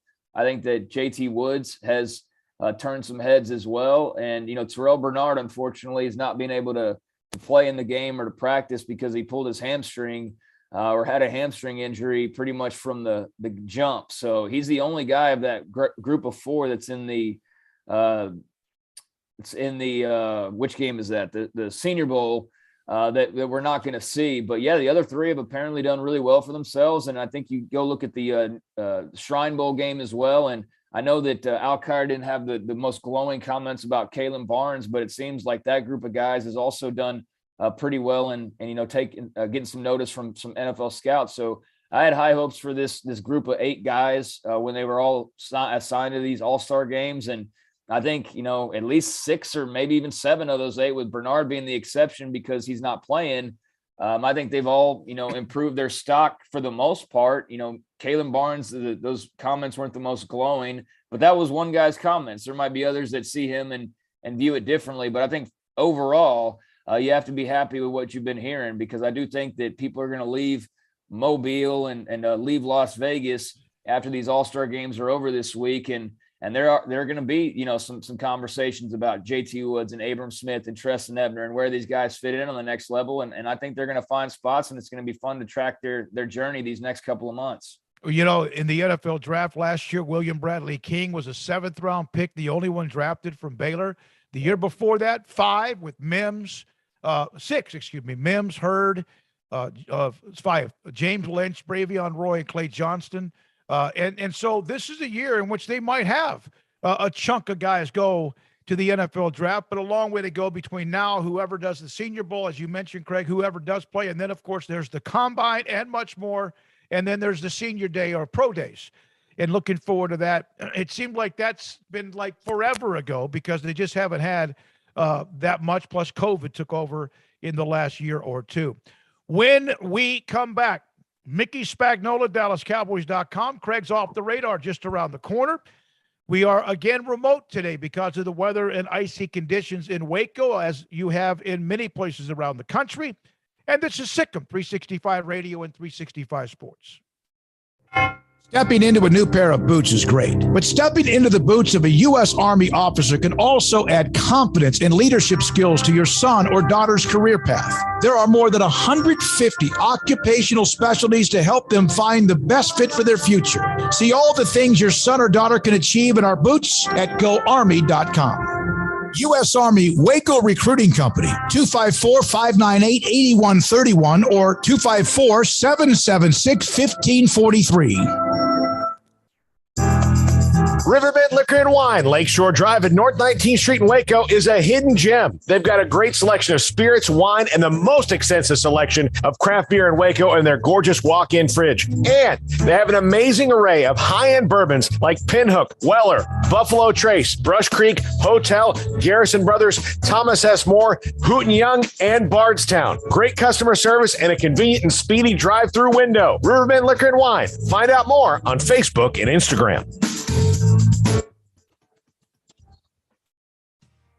How did Edward Jones become one of the biggest financial service companies in the world? By not acting that way. Financial strategies, one-on-one advice, it's a big difference. And that's why Brad Wilson, your Edward Jones financial advisor, makes sense of investing. Experience the difference for yourself. Brad Wilson, 250 Sharon Drive in Woodway, 254-776-4337. Edward Jones, member SIPC. Do you or your kids get nervous about going to the dentist? Stonewood Dental, Dr. Steve Childress, he can help. I've spent a career taking care of patients who, as children, had bad experiences, and now they're adults that hate going to the dentist. If I get a kid at 3 years old and they come every 6 months and it's a happy experience, it's normal for them. Now they have an accident at 6 or 7 or 8 at school.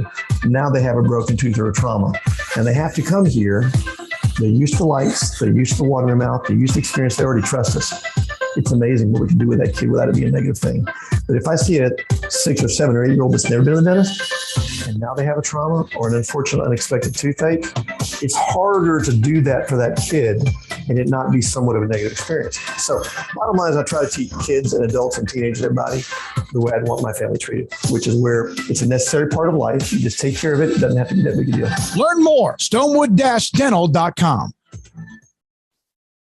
Born in Waco, Brotherwell Brewing exists to serve the Central Texas community with locally crafted beer of the highest quality. They want to bring Central Texas closer to the brewing experience so everyone can enjoy well-made beer as much as they do. For 2.5 years, they've been bringing high-quality beer to Central Texas at their location on Bridge Street in East Waco. Brotherwell Brewing believes in community and bringing people together to enjoy products made in their community. So for your game day, whether it's a tailgate or at home, stop by Brotherwell Brewing for high-quality craft beer made right here in Central Texas, 400 East Bridge Street, and check them out online at brotherwell.com. Brad Boozer Jeweler, joins us on Sikkim 365 Radio. I've seen people walk in there. First of all, you have so much to show, whether necklaces, bracelets, rings. You have the watches. You have numerous great watches as well. You really have pretty much everything, don't you, when it comes to jewelry? That's correct. Kind of a one-stop shop and all. And the fact that we have the 2 jewelers on staff, the repairs we can do, the fixing of your jewelry, and the remaking of any jewelry has really set us apart from anybody else. You want to know why they're successful? Brad Boozer, the owner of Boozer's Jewelers on the corner of Valley Mills and Lake Air in Waco. Welcome back to Sikkim 365 Radio. The keeper walks in, touchdown, Dallas. It's time for our weekly segment with Mickey Spagnola of DallasCowboys.com. Brought to you by the First National Bank of Central Texas, with 5 locations to serve you. Well, look at that good-looking man in the Zoom shot. Mickey Spagnola, DallasCowboys.com on Zoom. And with us as, again, we're one more game left in the NFL. Mickey, if you look at the 2 teams, first of all, hope you're staying warm and safe. If you look at Cincinnati and who they are, and you look at the Rams and who they are, what separates them, in your opinion, from why the Cowboys did not get past the first round and where they are today?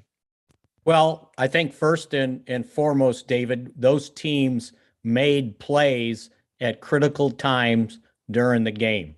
And that's what this NFL is about. You got to make plays, and they certainly made plays. Now, I'd like to tell you the other part to get to my pet peeve is if you look at the teams that have been successful, with the exception of one game with Cincinnati, their offensive lines played well, right? I don't know how in the world the Bengals won a game with Joe Burrow getting sacked 9 times and hit another probably dozen times in that game, it seemed like, but yet they were able to win that playoff game.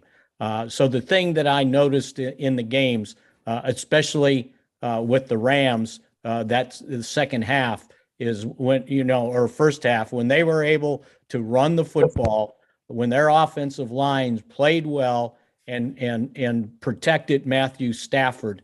That was an awfully, awfully good offense. So to me, the biggest difference in all those teams that won playoff games to what the Cowboys did was the fact that they protected their quarterback, and the Cowboys didn't in that game against the 49ers, with Dak getting sacked 5 times and hit another 14 times trying to throw the football.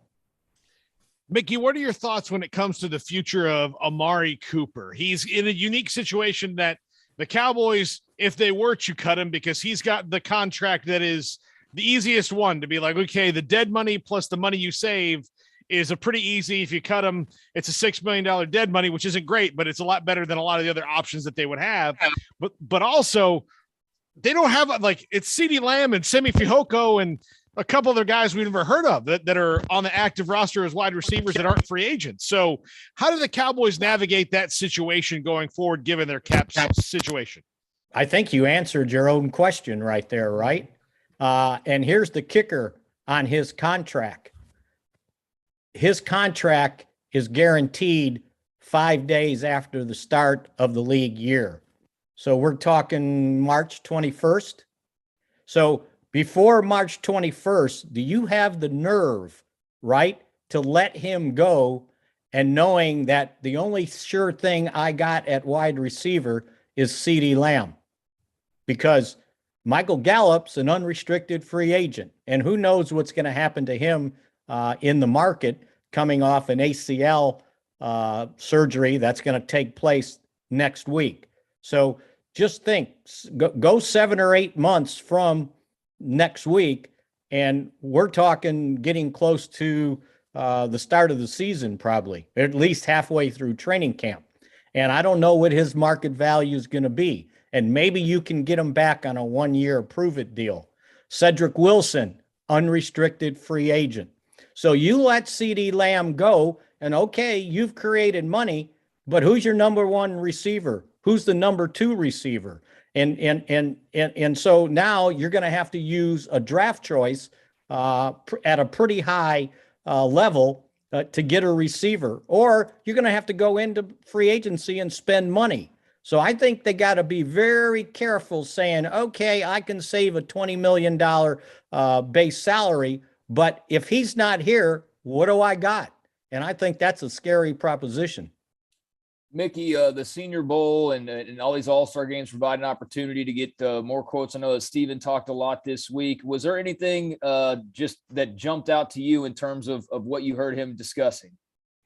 Well, yeah, there was a lot. I was just listening again to Jerry talking about some of the things. And, one of the things he pointed out was the play of the offensive line, that they're down there looking at players who are versatile, who can play more than one position, that can play in a zone scheme, that can play in a gap scheme, can play in a man blocking scheme.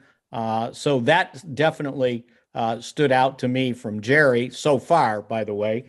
And then also from Steven, he was talking about this is going to be a tough offseason. And it goes back to what the question was about Amari Cooper and the salary cap. It's like, he'd say we like to keep all our guys. And if you look at unrestricted, restricted, and exclusive rights, they've got 24 guys in that category. And I obviously can't keep all their guys. So again, go out into free agency speculating, trying to find something. They don't have a lot of money to do that. So I think first and foremost, they've got to cover themselves with whoever they can sign. And to be able to do that, they're going to have to restructure some contracts once again to create some money. So, yeah, I thought that stuck out to me the most from Steven about we can't keep everybody. And this is going to be a very difficult offseason, because pointing out that the salary cap, while it's going to go up, it's still lingering from the effects of COVID, right? From the effects of attendance from last year. And it really won't get the TV money until 2023. So yeah, it's going to be a tough fit going forward. Well, they had to sign Dak, obviously, to the deal. I mean, I know there was a discussion about one way or the other, but is this then the first year you start to feel a little bit of impact on how much you're paying him?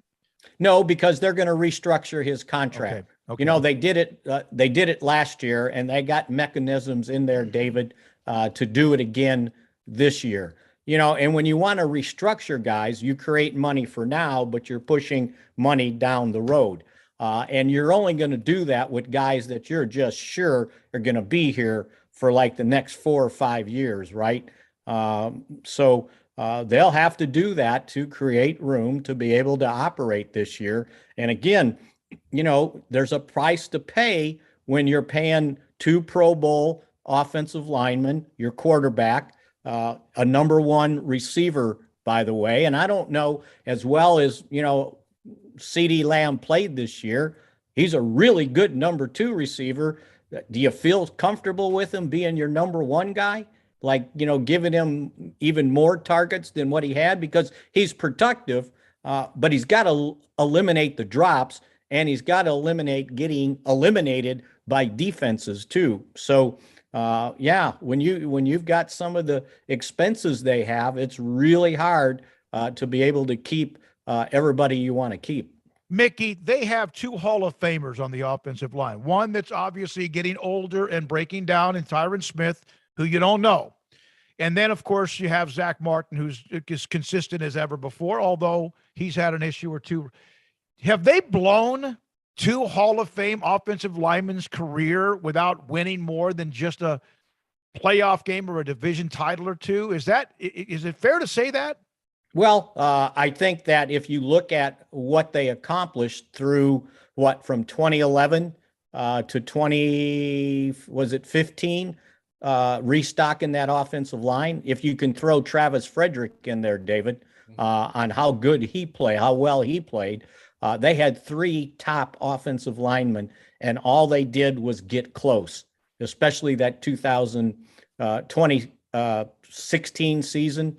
When, you know, they were right there.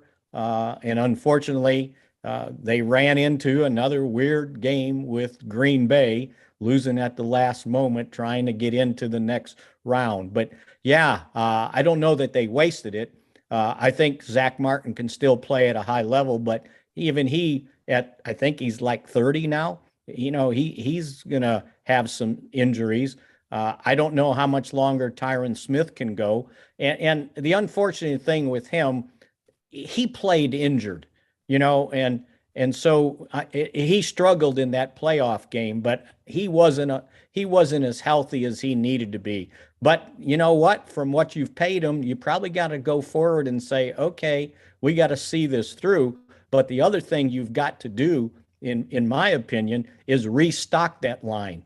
You know, I would not be mad at them if they drafted like an offensive tackle who can play guard with the first round pick, or a guard that can play center and guard. I think the disappointing one to me was La'el Collins. You know, after he served his suspension, he just never played to the level that he was playing in 2019 before he had the hip surgery in 2020 and missed the entire season. And I think that one really hurt. Now they got a young guy in Terrence Steele. I think they're going to have to take a long look at and say, okay, what can we do to get him on the field? And if you draft somebody, and remember, they did try in the draft with the 4th round pick, drafting Josh Ball, and then he ended up being on injured reserve the entire season. They liked him. Now, did he get strong enough, taking basically a redshirt year to be a viable option somewhere on that offensive line? But I think first and foremost, they've got to be able to do that. And then the other thing that, you know, I'm sure they're looking at the Senior Bowl is the linebacker position. Because if they don't sign Leighton Vander Esch, depending on what happens with him in free agency, you've got basically Micah Parsons and maybe Jabril Cox, who we didn't see play a heck of a lot at linebacker, right? So that's another position. And then if you want to get rid of Amari Cooper, well, okay, I need another wide receiver. And you're creating even more problems than you originally had going into free agency. Mickey, Des Bryant says a great number of things on Twitter. Some of them are very Des, and some of them turn out to be really, really deep things. One of the things I noticed he said the other day, and I wanted your opinion on this, is he said that being a Cowboy, and he was guilty of this, you can very much think that you were part of the, Troy Aikman, Emmitt Smith, Michael Irvin, Charles Haley. You feel that when you're in that, you feel like you're part of that. But he said, now seeing from the outside, he was never part of that. He was well after that. Is the thing that the Cowboys maybe need to get over, I think this is probably true of the University of Texas as well in college football, is that they need to forget about the 90s for a little bit and just live in the now? I think you're overestimating how young these players are. Mm-hmm. Think about it now. Micah Parsons, was he born in like 2000? Yeah. Well, yeah, but he has no idea. Yeah. CeeDee Lamb, go ask him. He's got no idea. No, I think that's a fallacy that guys come in here and it's like, okay, I'm part of the Cowboys' great organization and I don't have to work hard. That's a lot of talk. These guys, they're so young. They don't know what happened in 1995, 1992. They weren't even born. And think about it. We overestimate, I think, what guys in high school know about the NFL, or even what guys in college know about the NFL. They're in their their own world at that point. And I don't think they're as cognizant about what goes on in the NFL as maybe we give them credit for. And I'm not trying to sound like old man Mick here or anything, but I'll defer. By the way, I wanted to point this out. I was going to say I'll defer to the commander over there.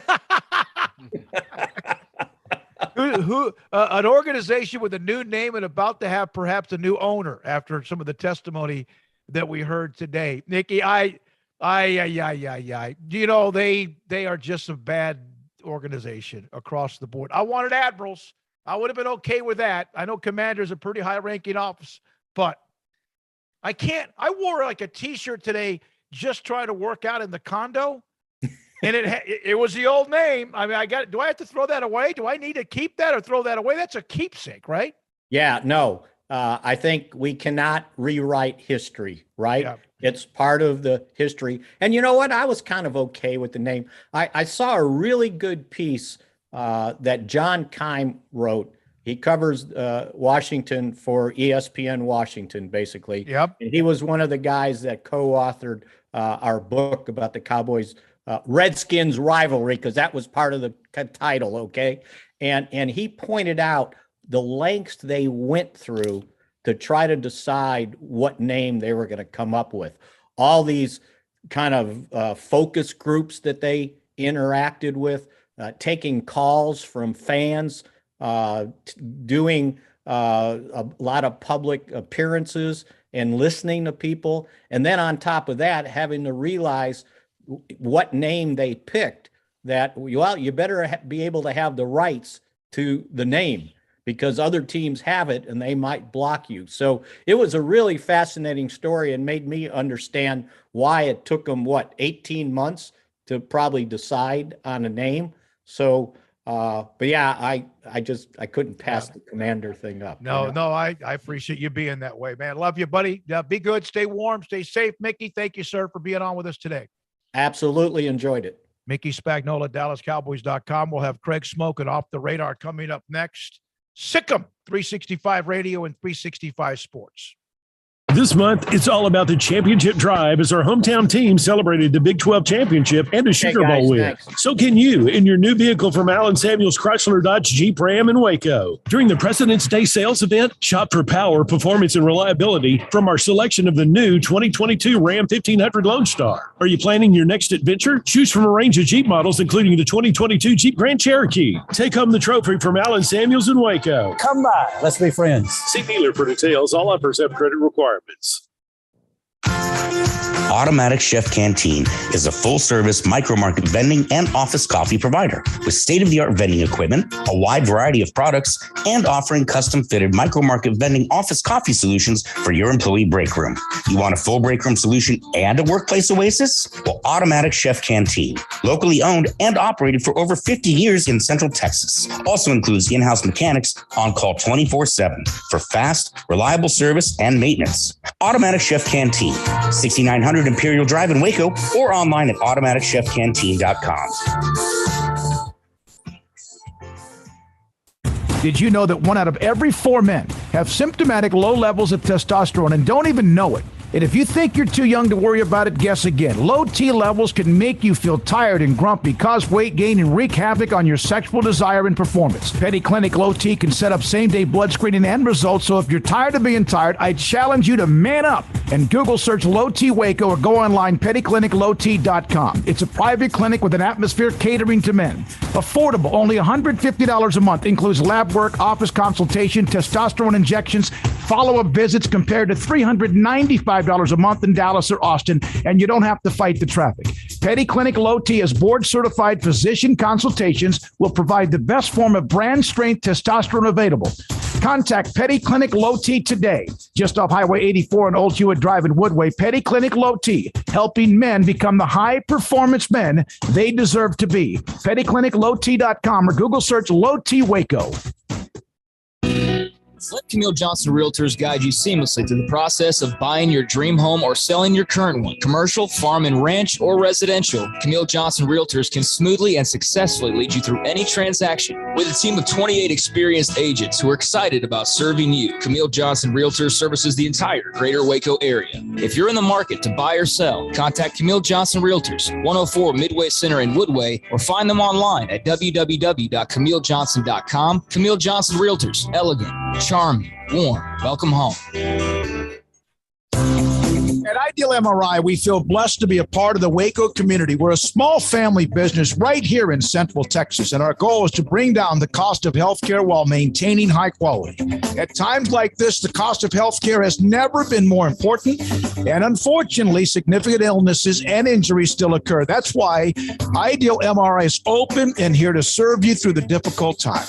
We offer premium MRIs just like a hospital with state-of-the-art technology and specialists, but you'll pay less. Sometimes thousands of dollars less, whether you're using insurance or not. At Ideal MRI, we accept most insurance and there are no hidden costs, even offering financing if that's needed, everything included in the price, and you'll not get something as a surprise in the mail later on. If you need an MRI, ask your doctor about Ideal MRI. They'll know. You can schedule an appointment safely from home online in minutes at idealmri.com or give us a call, 833-IDEAL-MRI, idealmri.com.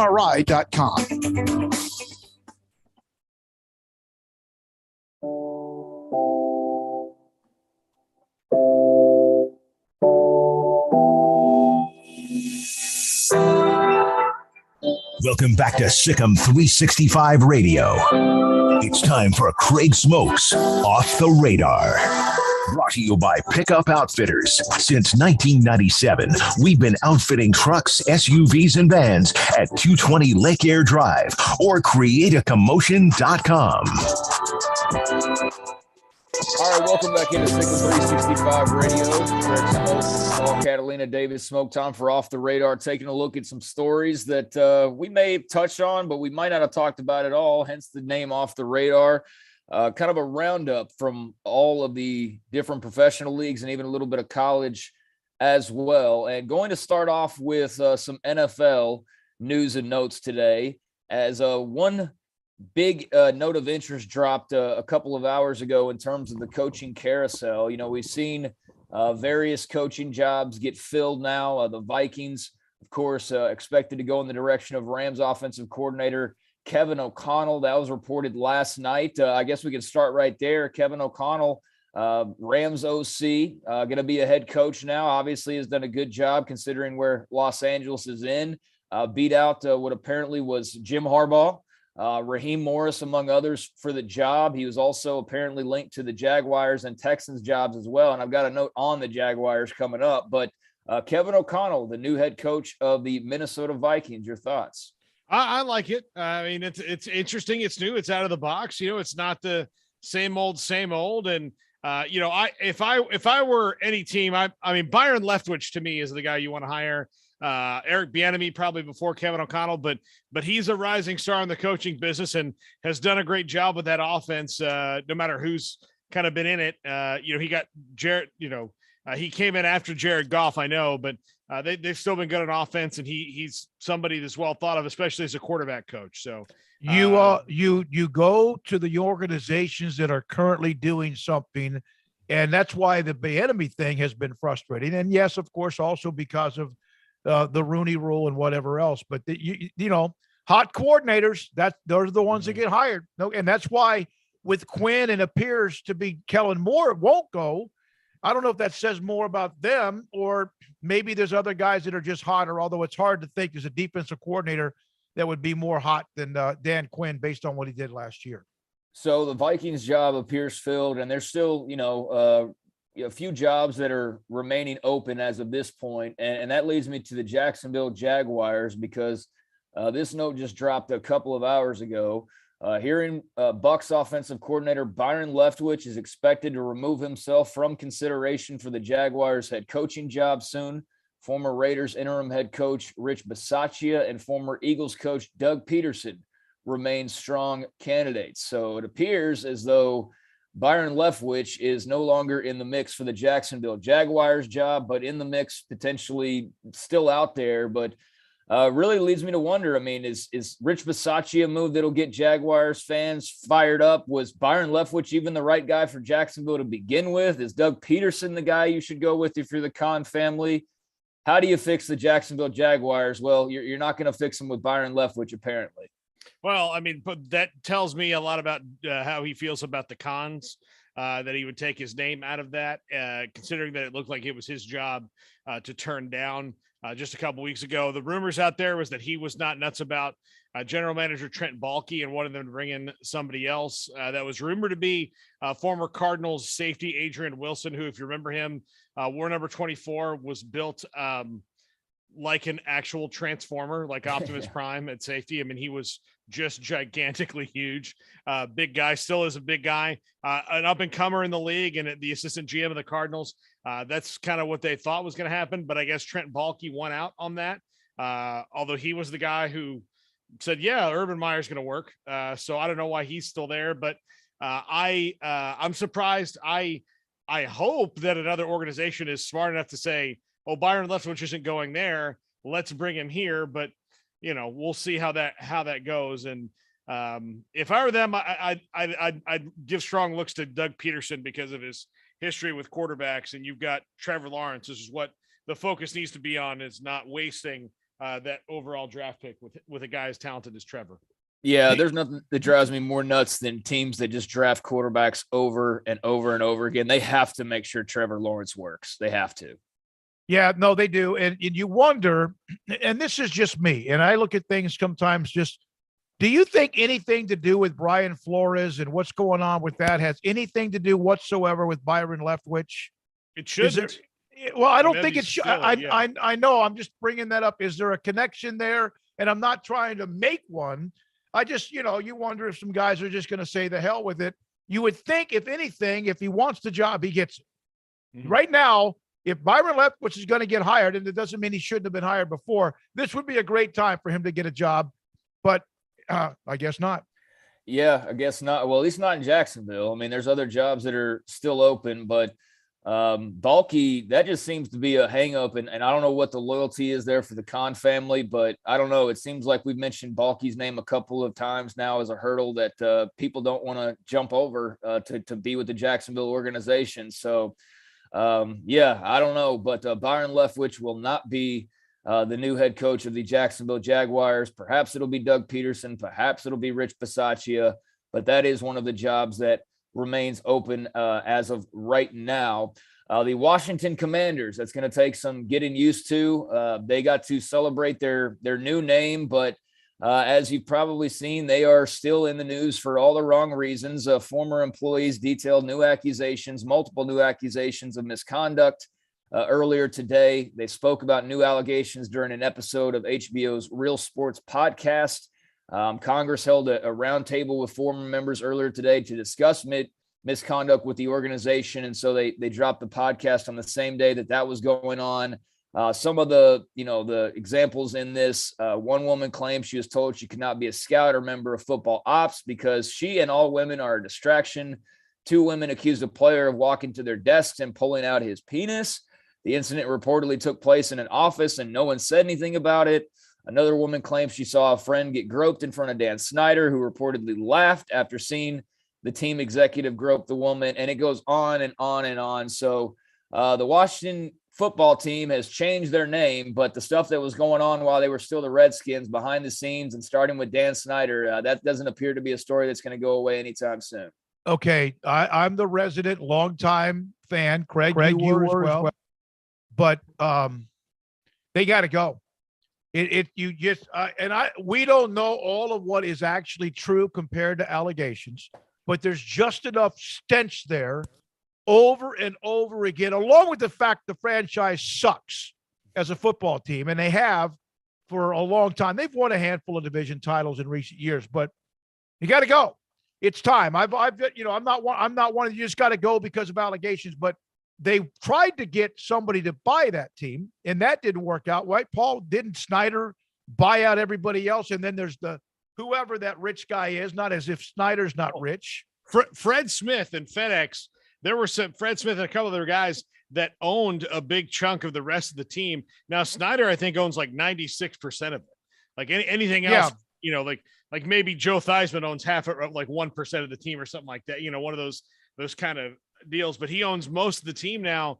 And this stuff is not going to stop coming about Dan Snyder. And what I don't understand when it comes to Washington compared to Carolina, Jerry Richardson was run out for this exact same thing, was constant allegations of sexual harassment. Robert Griffin III is about to drop a book about it, saying that he experienced it. So when is it going to stop all the negative things about it? The NFL, and I don't know if just Danny Boy there has so much money, they don't want to lose it. But look, Jeff Bezos owns the Washington Post. The NFL would love Jeff Bezos to buy a team. If I were the NFL, I'd say, Jeff, we've got a team for you that's a brand, and you can have it outright for this much money. And he'd be like, oh, well, yeah, that means I won't get to buy a planet, but that's okay. But Craig, you brought this up yesterday. What's more important to them than anything else, not just money, is the Shield. Yeah. And the Shield is damaged with 1/32 of their league, along with a few others that just aren't very good. So you wonder if that might be okay. We need to figure this out, and we need not to let this thing linger much longer. Yeah, and, Snyder released a statement apologizing for the team's culture. They'd already been fined $10 million. And, of course, the roundtable's going on because they're trying to get more evidence that was used in the NFL's investigation surrounding the team. And what did the NFL do to kind of skirt that? Does it sound familiar to have only done an oral report and not a written report, apparently, is what they did. So that is how they got around, apparently, Danny Snyder having to, have all of his stuff exposed. But the allegations, I read off a third of them. There's even more, and they're even worse. And it's a bad look. So we'll see what happens. But, man, it just seems like Dan Snyder's got to go. They got to get a change in ownership there. So, we'll see what happens. But Commanders – Let me ask, Craig, you didn't mean to probably say the way you said it, but it made sense with all of Danny Snyder's stuff exposed. Oh, No, I just perfect timing. I'm sorry. Yeah, well, they are just a hot mess, despite the name change. Lipstick on a pig is basically what that is right now until they clean up whatever's going on behind the scenes. So the Commanders, talk continues on. And we'll see what happens there. One other coaching move that was of interest, Chiefs quarterback coach Mike Kafka is apparently going to be hired as the Giants offensive coordinator. Of course, worked alongside the great Patrick Mahomes. He is a member of the Chiefs organization that started off as an offensive quality control guy. He's at Northwestern prior to that. And he was a named quarterbacks coach back in 2018, which was Mahomes' MVP year. He's just 34 years old and has been in that position the last 4 seasons. So now it'll be up to Mike Kafka to try and find some of that Mahomes magic and somehow translate it to Daniel Jones. Do you guys have high hopes for that? I do think, and I said this when they hired Brian Daboll, if I was going to hire somebody that had worked with a quarterback now, he has Josh Allen, who Daniel Jones is the Diet Coke version of Josh Allen, but even still, they have similar skill sets. I like Mike Kafka. I like what he's done. I've heard a lot about him. I remember Andy Reid talk about him over the last couple of years has been really good. It is still strange to me, and we bring this back up, that everybody on the Chiefs staff can get a promotion, but Eric Bieniemy, that guy, yeah, everyone else gets hired, but Eric Bieniemy doesn't. But maybe maybe when Andy Reid retires, which I don't think is going to be anytime soon, but it could be. If they went into the Super Bowl, look, the guy's in his 60s.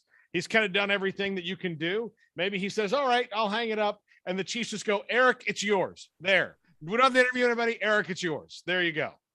What if, in fact, he doesn't even get that job? Oh, gosh. Yeah. I don't even know. Yeah. I mean, it's a big question. I mean, I would love when eventually we find out what took so long, right? Or what the holdup was. Cause at this point, it's just like, it's comical. It really is that he just keeps getting passed over despite, everybody talking about how great he is. So it's like, what's the missing link here? And you sure hope it isn't the one that seems the most obvious, right? It's flat out racism, but I don't know, man. It doesn't make a whole lot of sense.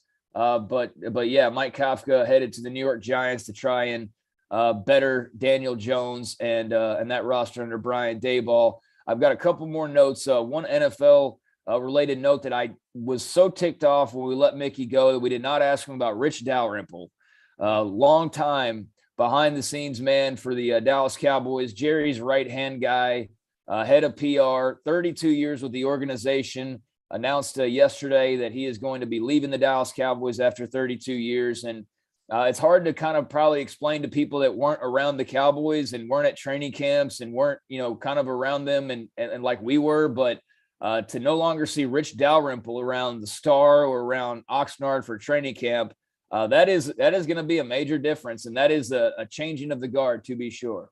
I sent Rich, and we all know him, but I've known him a little bit longer than you guys. And I remember when I was in Tyler, and he was, of course, in the heyday of the Cowboys, but he bought a lake house in Huggins, Texas, just north of where Tyler is. And I helped him with a couple of things. And we really got to know each other very, very well. And he was great to the station I was at the time. You know that, Craig. And then Paul, with what he's done with us. And we haven't seen him much of late. I sent him a text, and he sent me this back at 12:37 this morning. I saw this when I woke up. I wanted to share it with you guys. Thanks so much, David. I enjoyed spending so much of my time with you and your crew and have appreciated the career as well, especially the food at training camp. Thanks for your loyal coverage of the team and your kindness. So that was pretty cool because Rich has probably dozens and hundreds of other people that sent him a text. I thought that was pretty cool. And he does know who we are. And I know the last couple of years, again, we haven't seen much of him because we haven't been able to cover him the way we used to. Well, look, I'll tell you this. People say a lot of things about the Cowboys, public relations wise, outside of some of these new, things that they're doing, like you heard John Machota yesterday say, like to see some players during it, but they're easier to deal with than almost anyone you can list. And they're the Dallas Cowboys. Yeah. They have a reason to be difficult, and they're really not. And that's because of Rich Dalrymple. He's a true professional, and very professional. I'll still remember my favorite Rich Dalrymple moment was when Jerry Jones was talking about, I love me some glory hole. Yeah. He very quickly said, glory hole is an oil drilling term. and then Jerry said, I never heard that. Yep. but they, how they went through it. But he was very professional. He's got a great staff there of guys. I wonder, just selfishly as people I consider friends like Joe Trahan and David Abruzzi and Whitney Faulkner there. I hope that that promotion comes from within, but there will be many qualified candidates that want that job. You might have somebody that is like leading a former presidential advisor. That's the kind of job that is. Yeah. Brett Daniels, who was underneath Rich when he first started in 1990, is now the guy who's run the PR for the college football playoff and the Olympic Games and Super Bowl. So that's the kind of job that is, running the Cowboys. It's not a simple job. And Rich did it really. Now, he also, one thing about Rich, and I know he would let you know whether you were in this certain stratosphere at certain times along the way because of all the demands I'm sure he had to talk to Jerry, Stephen, and company. Yep. So Rich Dalrymple out after 32 years, the main PR guy there, and one of Jerry's right-hand men.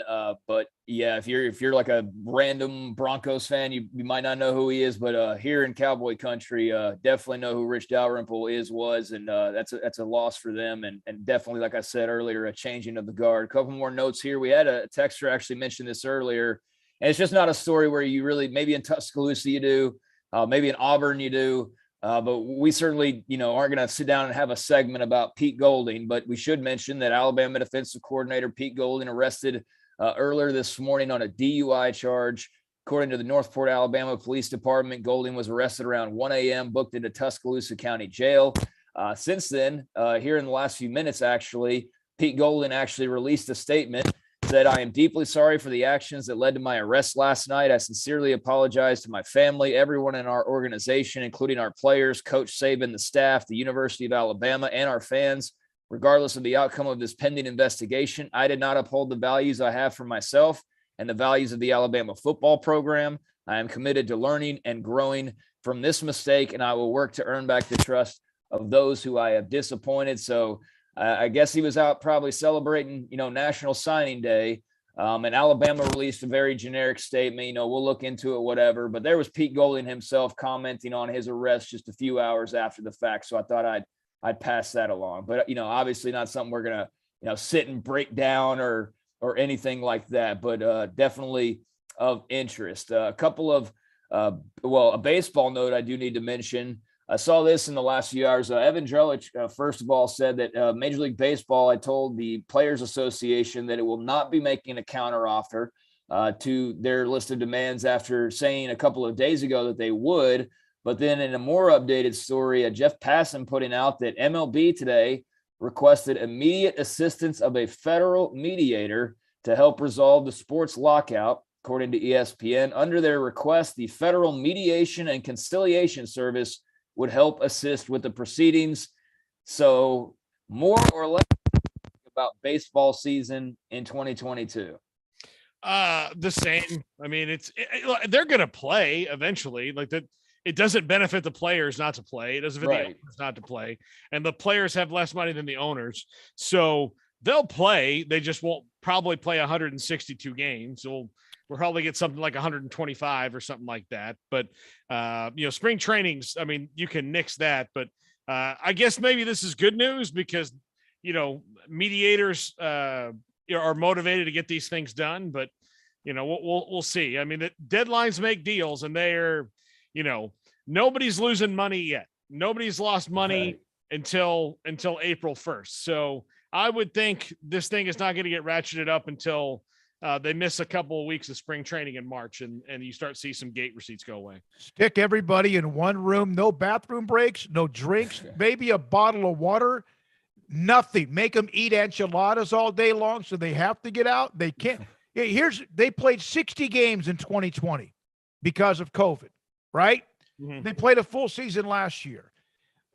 Major League Baseball players have won a lot of these. They've won these before. Now they've probably taken it on the, a few times. Football's the one that always seems to get the players union that loses. But, I think this is a dangerous time right now for anyone to say we're not going to play on time. That's just me. And I love the history of baseball, but I think it's dangerous. So you gave me a great idea. So you get your issues that you get to keep in. Yeah. Like the issues you want to negotiate that you're willing to let go. Like these, you have your must-haves, you get to that point. But when you get to the list of, say, each side has 5 guys, okay, there are 5 issues that they could take or leave if the other one leaves, right? If you do this, we do this. So what you do is you have the radio station contest where, you do the old way where you drink water for 15 minutes, like your 15 minutes, you make them drink water.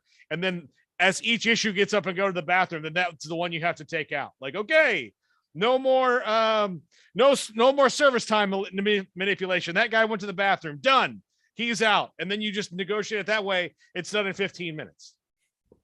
Elsewhere, the Athletic, we mentioned a couple of weeks back that the New York Times was looking at buying the Athletic, and obviously we have a lot of their reporters like Max Olson just earlier today on the show. Well, the deal is now official. The Athletic purchased by the New York Times for $550 million in cash.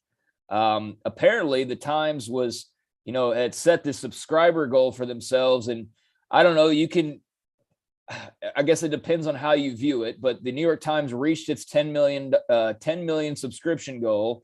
And as the New York Times reported, it was aided substantially by the 1.2 million that it added from buying the Athletic. So they hit the 10 million, but they had also added 1.2 by buying the Athletic for $550 million in cash.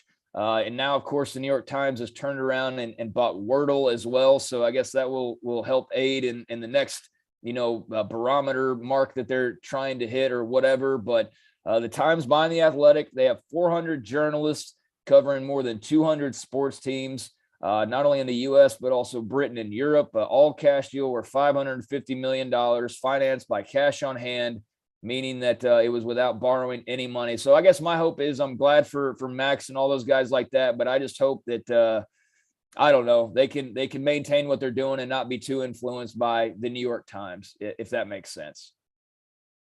That's official. Yeah, it's a good, it's the only subscription I have. Now, premium site for Sikkim 365, it's not very expensive. You could do that pretty simple as well. It's the only one I do.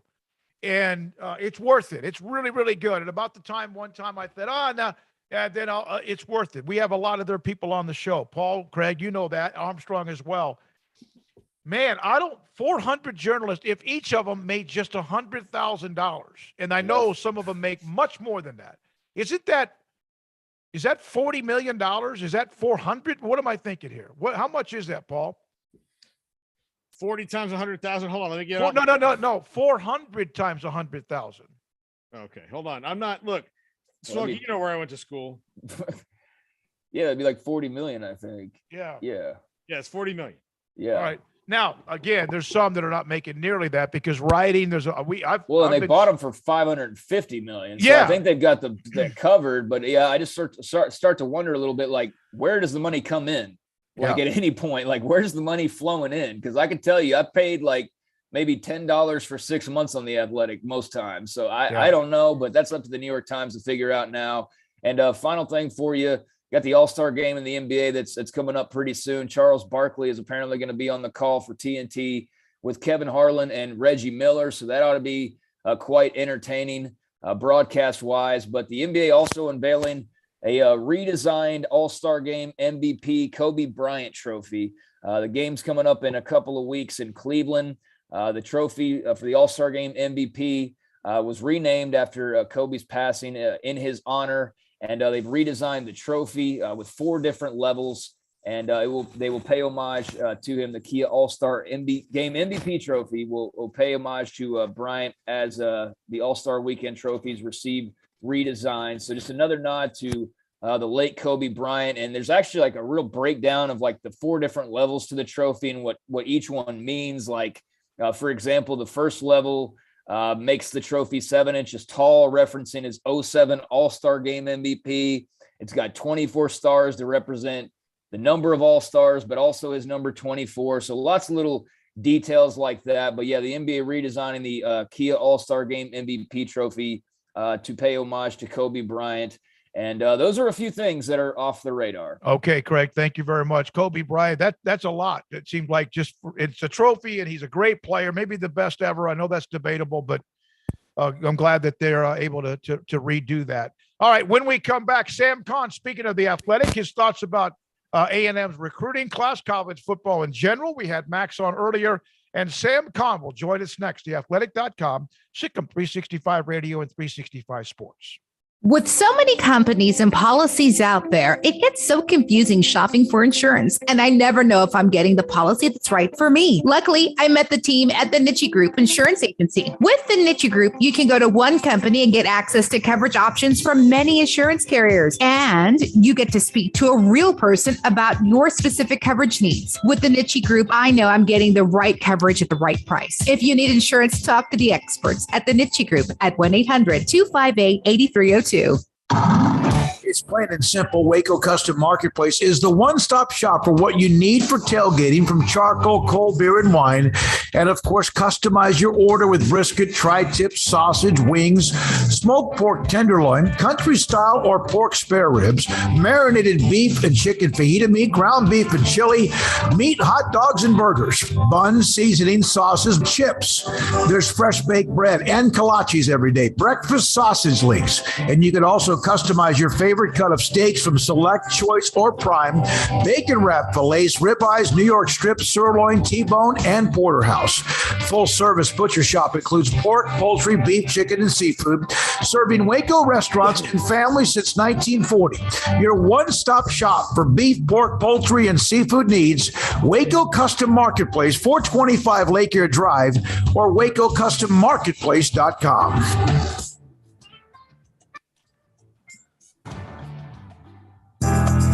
Riverbend Liquor and Wine, Lakeshore Drive at North 19th Street in Waco, is a hidden gem. They've got a great selection of spirits, wine, and the most extensive selection of craft beer in Waco in their gorgeous walk-in fridge. And they have an amazing array of high-end bourbons like Pinhook, Weller, Buffalo Trace, Brush Creek, Hotel, Garrison Brothers, Thomas S. Moore, Hooten Young, and Bardstown. Great customer service and a convenient and speedy drive-through window. Riverbend Liquor and Wine. Find out more on Facebook and Instagram.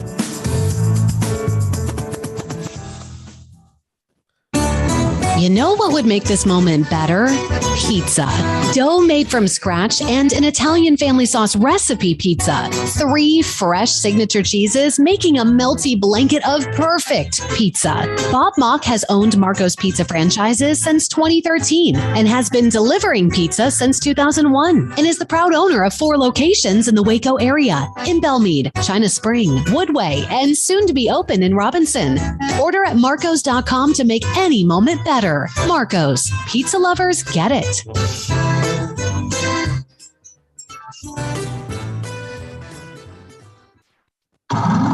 It's plain and simple. Waco Custom Marketplace is the one-stop shop for what you need for tailgating, from charcoal, cold beer, and wine.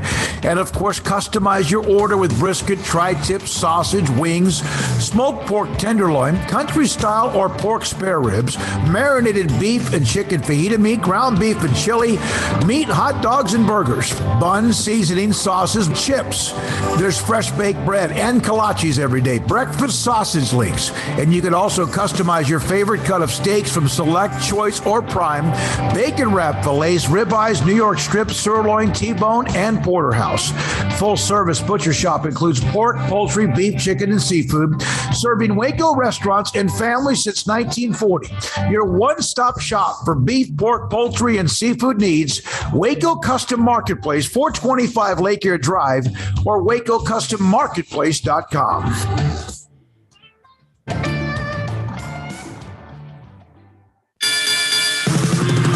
Welcome back to Sikkim 365 Radio. Altmaier steps up, drives the ball, and it is intercepted. J.T. Woods again. That is his second of the night. The 5 o'clock hour is brought to you by Edward Jones and financial advisor Cam Heathcott. Edward Jones, making sense of investing. Now, here's David Smoak, Paul Catalina, and Craig Smoak. You know, we have mentioned the Shrine Bowls tonight, NFL Network at 7 o'clock, Senior Bowl practices. There's a feed before we get to Sam Kahn. Frankie Abbott. It's at Frankie's Film, F like Frankie's, IES Film. And there's like an 8-second clip of Jalen Petrie defending a player as a corner or a bump and run where it just pushes the guy down. Jalen Petrie is such a stud from Frankie Abbott. If you haven't seen that today on Twitter, we're now joined by Sam Kahn. TheAthletic.com covers college football, Texas with their surge at the end of December, and then also in the transfer portal, plus yesterday, and of course A&M. Sam, your thoughts about Jimbo Fisher yesterday and fighting back a little bit and basically saying enough is enough. It was interesting, to say the least. I found it to be a little bit much. I understand why he did it, because he doesn't want the perception that they dropped $30 million of NIL money on a signing class. And I get it. And I wrote it today in my column. I think another reason why he did it is because Jimbo Fisher's a competitive SOB, and in particular on the recruiting trail. He wants to be as good or better than Nick Saban, Nick Saban, Kirby Smart, any of the guys that are considered the top recruiters in the country. He wants to go toe-to-toe and say that he won with those guys. He cares about it that much. I've seen it, and I wrote this in the piece. I'd seen it in a one-on-one moment with him before in his first year on the job, and so he cares that much. On the flip side, I have no idea, and I don't think any of us have any idea to what degree A&M has used NIL in this class, and could it be a very Hugh Freeze-esque spitting in the wind moment where he's just kind of daring the NCAA to come look? Perhaps. I have no idea. It could be disingenuous, but even if it is, I think considering the climate that we're in with the NCAA and how hamstrung it is after what happened in the Austin case, I think it's a low risk proposition to do what he did yesterday. I think it united his fan base. Certainly the skeptics have rolled their eyes and will file it away, but overall, I understand why he did it, and it got a lot of attention on top of the attention they have already gotten for landing the number 1 class in the country.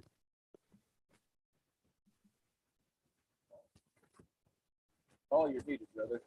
Sam, your thoughts on A&M's class? I mean, what they were able to do, number 1 class of all time. I mean, that's kind of saying something right there. So I know expectations are already high. This is a skyrocket them further. Your thoughts on where the Aggies kind of stand with the dust there?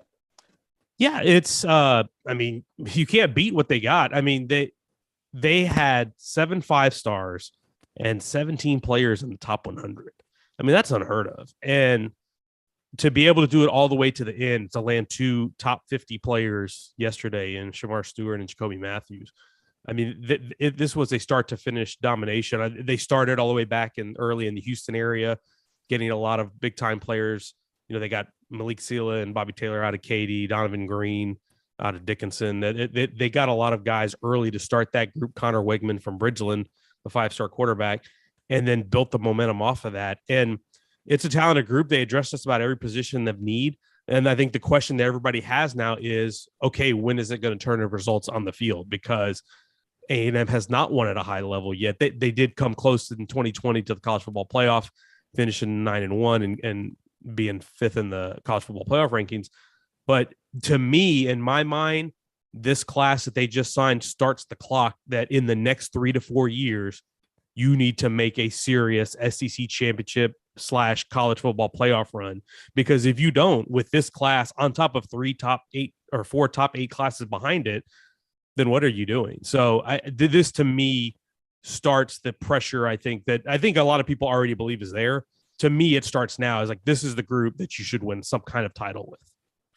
Sam, NIL at $30 million is kind of a weird number to me, in that guys who have that kind of money, sometimes it's just funny money to them and they'll throw it around. But would you pay $30 million to something that isn't proven? What if, even if they were successful, 15 million of that goes on guys who just suck and aren't good? That's right. Wouldn't you not want to do that? Maybe the promise of, if you play well, it's there, is maybe a little bit more than the actual $30 million figure that's floating out there. I love how you put that, but it's true, because look, you can go back right now to just about anybody's 2018 class and go player by player. And I promise you, in most programs, at least a third of those guys are gone. In many cases, in a lot of programs, half of those guys are gone. Look at Texas's 2019 class.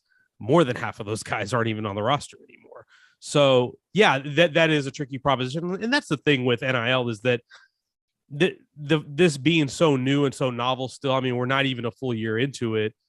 businesses and donors and boosters and all that are still figuring out how best to do this and what is the best use of that money. And no, I can promise you, I do not care about anything enough to pay that much money for. I can promise you, there is no player on earth that I would want to go to my alma mater to be willing to fork that kind of money over. It's just not to say nothing of the fact that, you're putting it in the hands of an 18 to 22-year-old. I guess right now they're 17 or 18 if they sign. But that's just, I know how silly and immature I was at that age. So I don't know that I could be trusted with anything of that sort. Sam, I think you are working on an investigative piece, aren't you, right now, comparing how much money is being spent in the NIL compared to what it was under the table?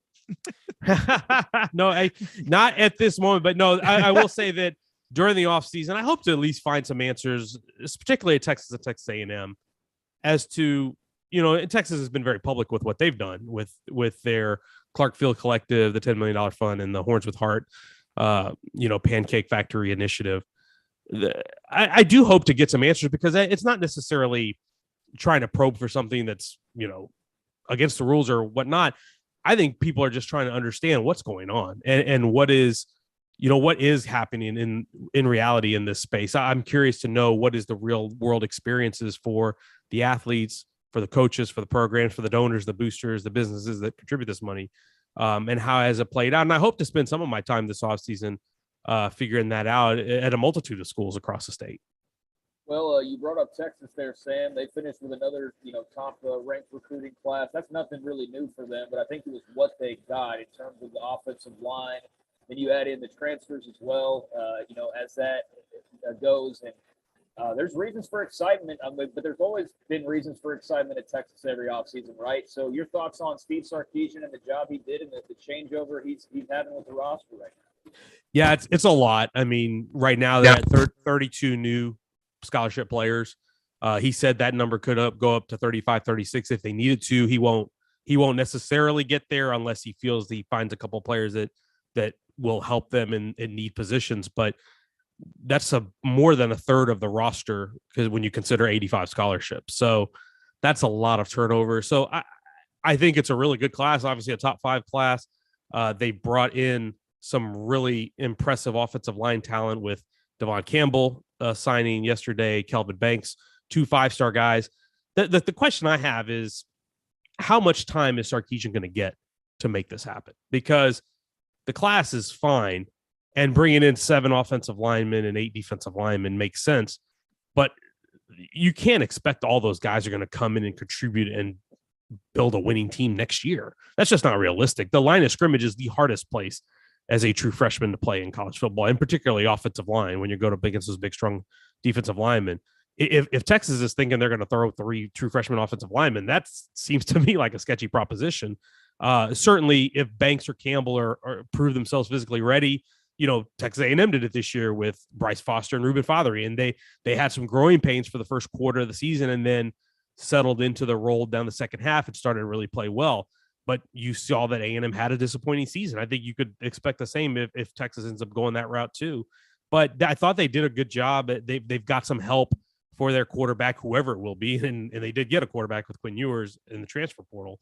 But they got some help for Xavier Worthy. They got some help at tight end in the transfer portal with Billings. They got some help on offensive defensive line where they sorely needed. And they got some really high-end guys late, particularly at corner, guys like Terrence Brooks. So I think did a really good job of reloading talent. Now, as always, as it is with Texas, it's a matter of developing. Can you develop these guys at a high level to help them become a Big 12 championship contending team?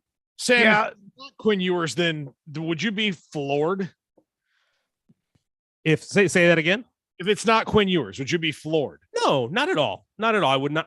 If Hudson Card sticks around to compete for this job in the fall camp, I would not be stunned if Hudson Card was a starter on day 1 in September, because Steve Sarkisian is very cognizant of, and I think you probably experienced it with Card to some degree, cognizant of what happens if you rush a guy out there too quick. Card won the job in training camp last year, went out there, started 2 games, and looked like a deer in the headlights against Arkansas. And I don't know what kind of effect did that have on Card's psyche the rest of the year, because whenever he did come back in the game later in the year, didn't look the same, at least that he did against Louisiana in the opener. So I think Sark has worked with so many great quarterbacks over the years. I think he's very aware of how you have to handle that. And the other thing is there's just a ton of pressure on Ewers because, again, we talk about NIL, the money that he got when he left South Lake Carroll to go to Ohio State, the rumored money that Texas, boosters were willing to spend on Ewers when he got to Texas. That's a lot of pressure to put. And I understand he's the number one recruit in his class and number one quarterback and all that stuff. But that is still to designate him as a savior of the program when he still should technically be a true freshman this year had he not reclassified. That is a lot of pressure. So I would not be shocked if Sark took a methodical approach with him in the fall. They did have Garrett Gilbert follow Colt McCoy, and he had to play in that championship game. And I thought he's the best high school quarterback I've ever seen. And it set them back because of, we know the story about who they also passed up at times. And so if this doesn't work, it's not like they don't have somebody else in the gun, but that would be, I just wonder about the psyche if he doesn't work out. Absolutely. No, there's no question about that. That's a great point. I agree with you. I watched Gilbert play at Lake Travis, and I thought he was the best I had ever seen too. And that's one of the big questions for me as someone just as a college football fan in Texas, like, why did that not work out? It never made sense to me why that never worked out for him. But you're right. It did set that program back because of guys that they missed on or didn't take in recruiting, and also guys on their roster that transferred out because Gilbert was on the roster and was going to be the starter. So yeah, if you have to get this one right. So I think you're going to see Sark be patient in the spring, probably try to do his best to ensure that Card does not transfer after the spring, because if Card does transfer before the season, all that's left is Quinn Ewers, who is a redshirt freshman that just transferred from Ohio State, who has 2 snaps, Malik Murphy, true freshman incoming guy from California, who is, by the way, nursing a broken ankle right now that he suffered in his high school state championship game, and Charles Wright, who was a true freshman last year who didn't see a snap and was behind the walk-on the depth chart. Those are your quarterbacks if Hudson Card leaves. That's not a good position for Texas to be in going into year 2. So I think he's going to do everything he can to try to manage that situation going into August.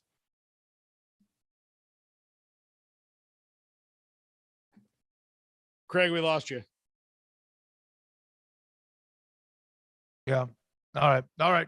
Sam, thank you very much. Oh, Craig had a note in the last segment about, we know about the New York Times and all of that, and there's 400 writers, and I love what the Athletic has brought to the table, but I like what you did before that, and Max and others as well. What does that mean to you? Anything at all? Is it status quo? What have you been told? Yeah, so far everything is still the same. We're still operating as our own company. Obviously, we're under their umbrella, and we had a meeting today actually in a call, and for the foreseeable future, everything is still going to operate as it has. Everything is pretty much the same. Email addresses are the same, all that stuff, how we do our expense reports, everything. So our co-founders are still, leading the way. They're now reporting somebody at the Times, but they Adam Hansman and Alex Mather, who co-founded this company and have done a great job shepherding it. They're still in charge, and they're still leading the way and still trying to have us do our best work and produce the best sports journalism that we can. And I can say I've been 9 months into this job, and I've had more fun doing this in the last 9 months than I've had in the last 5 years covering college football, and particularly being able to do in the state of Texas. So it's been a great experience for me, and I'm looking forward. I'm glad we're at a place that I know values journalism, and I'm glad and excited to see what the future holds for us. Yeah, we definitely know that feeling. Can you guys hear me now? Yeah. Okay. Well, Sam, I wanted to ask you the question that I missed out on. Houston, Dana Holgorsen in Houston. I mean, they finished with a top 50 class, which is fine. It's whatever. But, man, after the year they had last year, and just it seems like they're kind of under the radar a little bit in terms of their program and their momentum. Would you agree with that? I think so, yeah, just because, and, Dana is not a very flashy guy. He's pretty no nonsense. He's not going to make you feel warm and fuzzy. He's not going to be the rah-rah guy that goes out there and sells the program in the way that maybe Tom Herman did when Herman was there, when he had the H-Town takeover and all that stuff on social media. But they have quietly had a really good couple of months on the recruiting trail. They finished really strong, signing Matthew Golden, the former TCU commit, Demetrius Hunter from West Orange Stark, the center. They signed a couple highly rated JUCO guys. They got some really underrated guys that I like from the Houston area, guys like Anthony Holmes, defensive tackle from Westfield. And they've got done a lot of work in the transfer portal since then, both in the JUCO routes and from FBS transfers to Power 5 programs. I think they've done a fantastic job. They've closed out this class really, really well. And they're trying to build off that momentum of 12-2, bowl win over Auburn, conference championship game appearance. And, oh, by the way, they're going to the Big 12 in a year.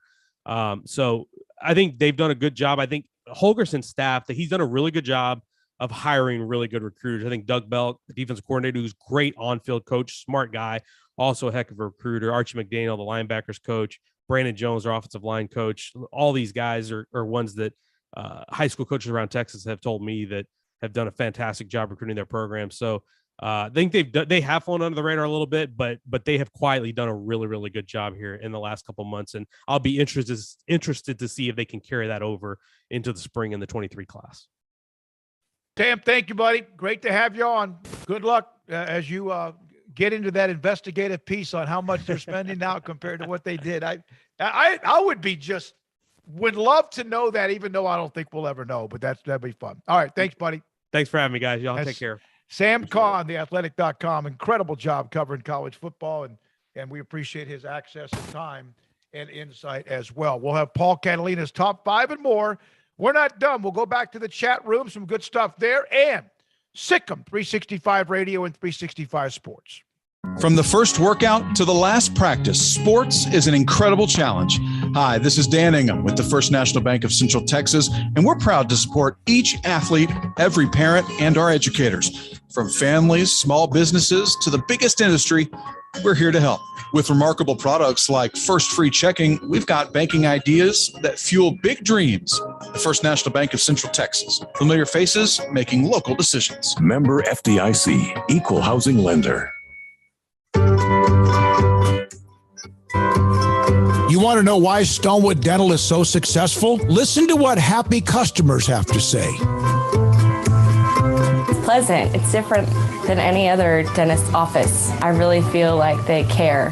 And it's not that you're here for 2 hours waiting on someone to take care of you. It's quick and easy, and I bring my kids, and my kids love being here too. They really love the treasure box. Staff is really nice and accommodating, real friendly. You feel more like home. It's not sterile looking. Everybody has their own personalized rooms with decorations and decor, and they'll even have a blanket for you when it's cold.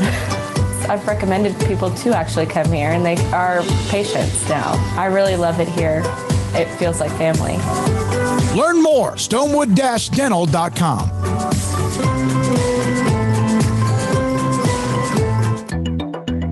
It takes time to reach goals. It's a truth that applies to more than sports. It goes for your financial goals as well. You work hard for your money, and you deserve an investment strategy that lines up with your game plan. And Tom Albers, your Edward Jones financial advisor, can help. If your financial investments aren't putting forth the effort you desire, stop by today for a financial review. Tom Albers, 4301 Lakeshore Drive, 254-776-7605. Edward Jones, member SIPC. Brad Boozer, Boozer's Jeweler, joins us on Sikkim 365 Radio.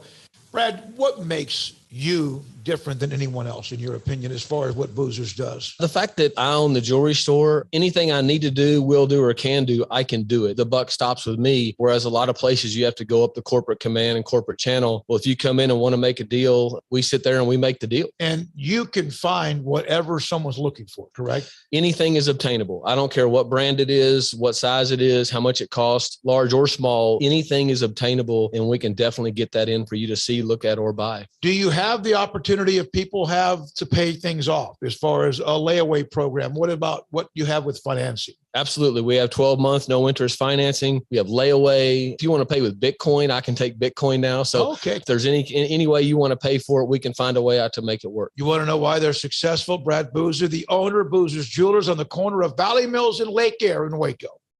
Baylor University is where lights shine bright.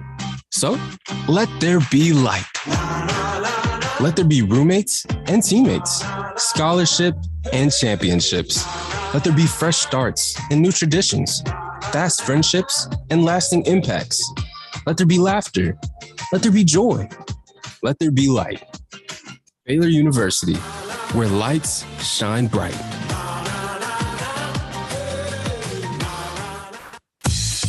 Baylor Scott and White, Southwest Sports Medicine and Orthopedics. The team physicians for Baylor Athletics, diagnosing and treating all sports-related injuries, including concussions. These specialists also provide orthopedic services for athletes and non-athletes alike, whether it's knee or shoulder pain, hand or wrist injuries, orthopedic spine care, and even an arthritis and total joint clinic. Trust the doctors Baylor Athletics trusts. Baylor Scott & White, Southwest Sports Medicine Orthopedics, wants to get you back in the game.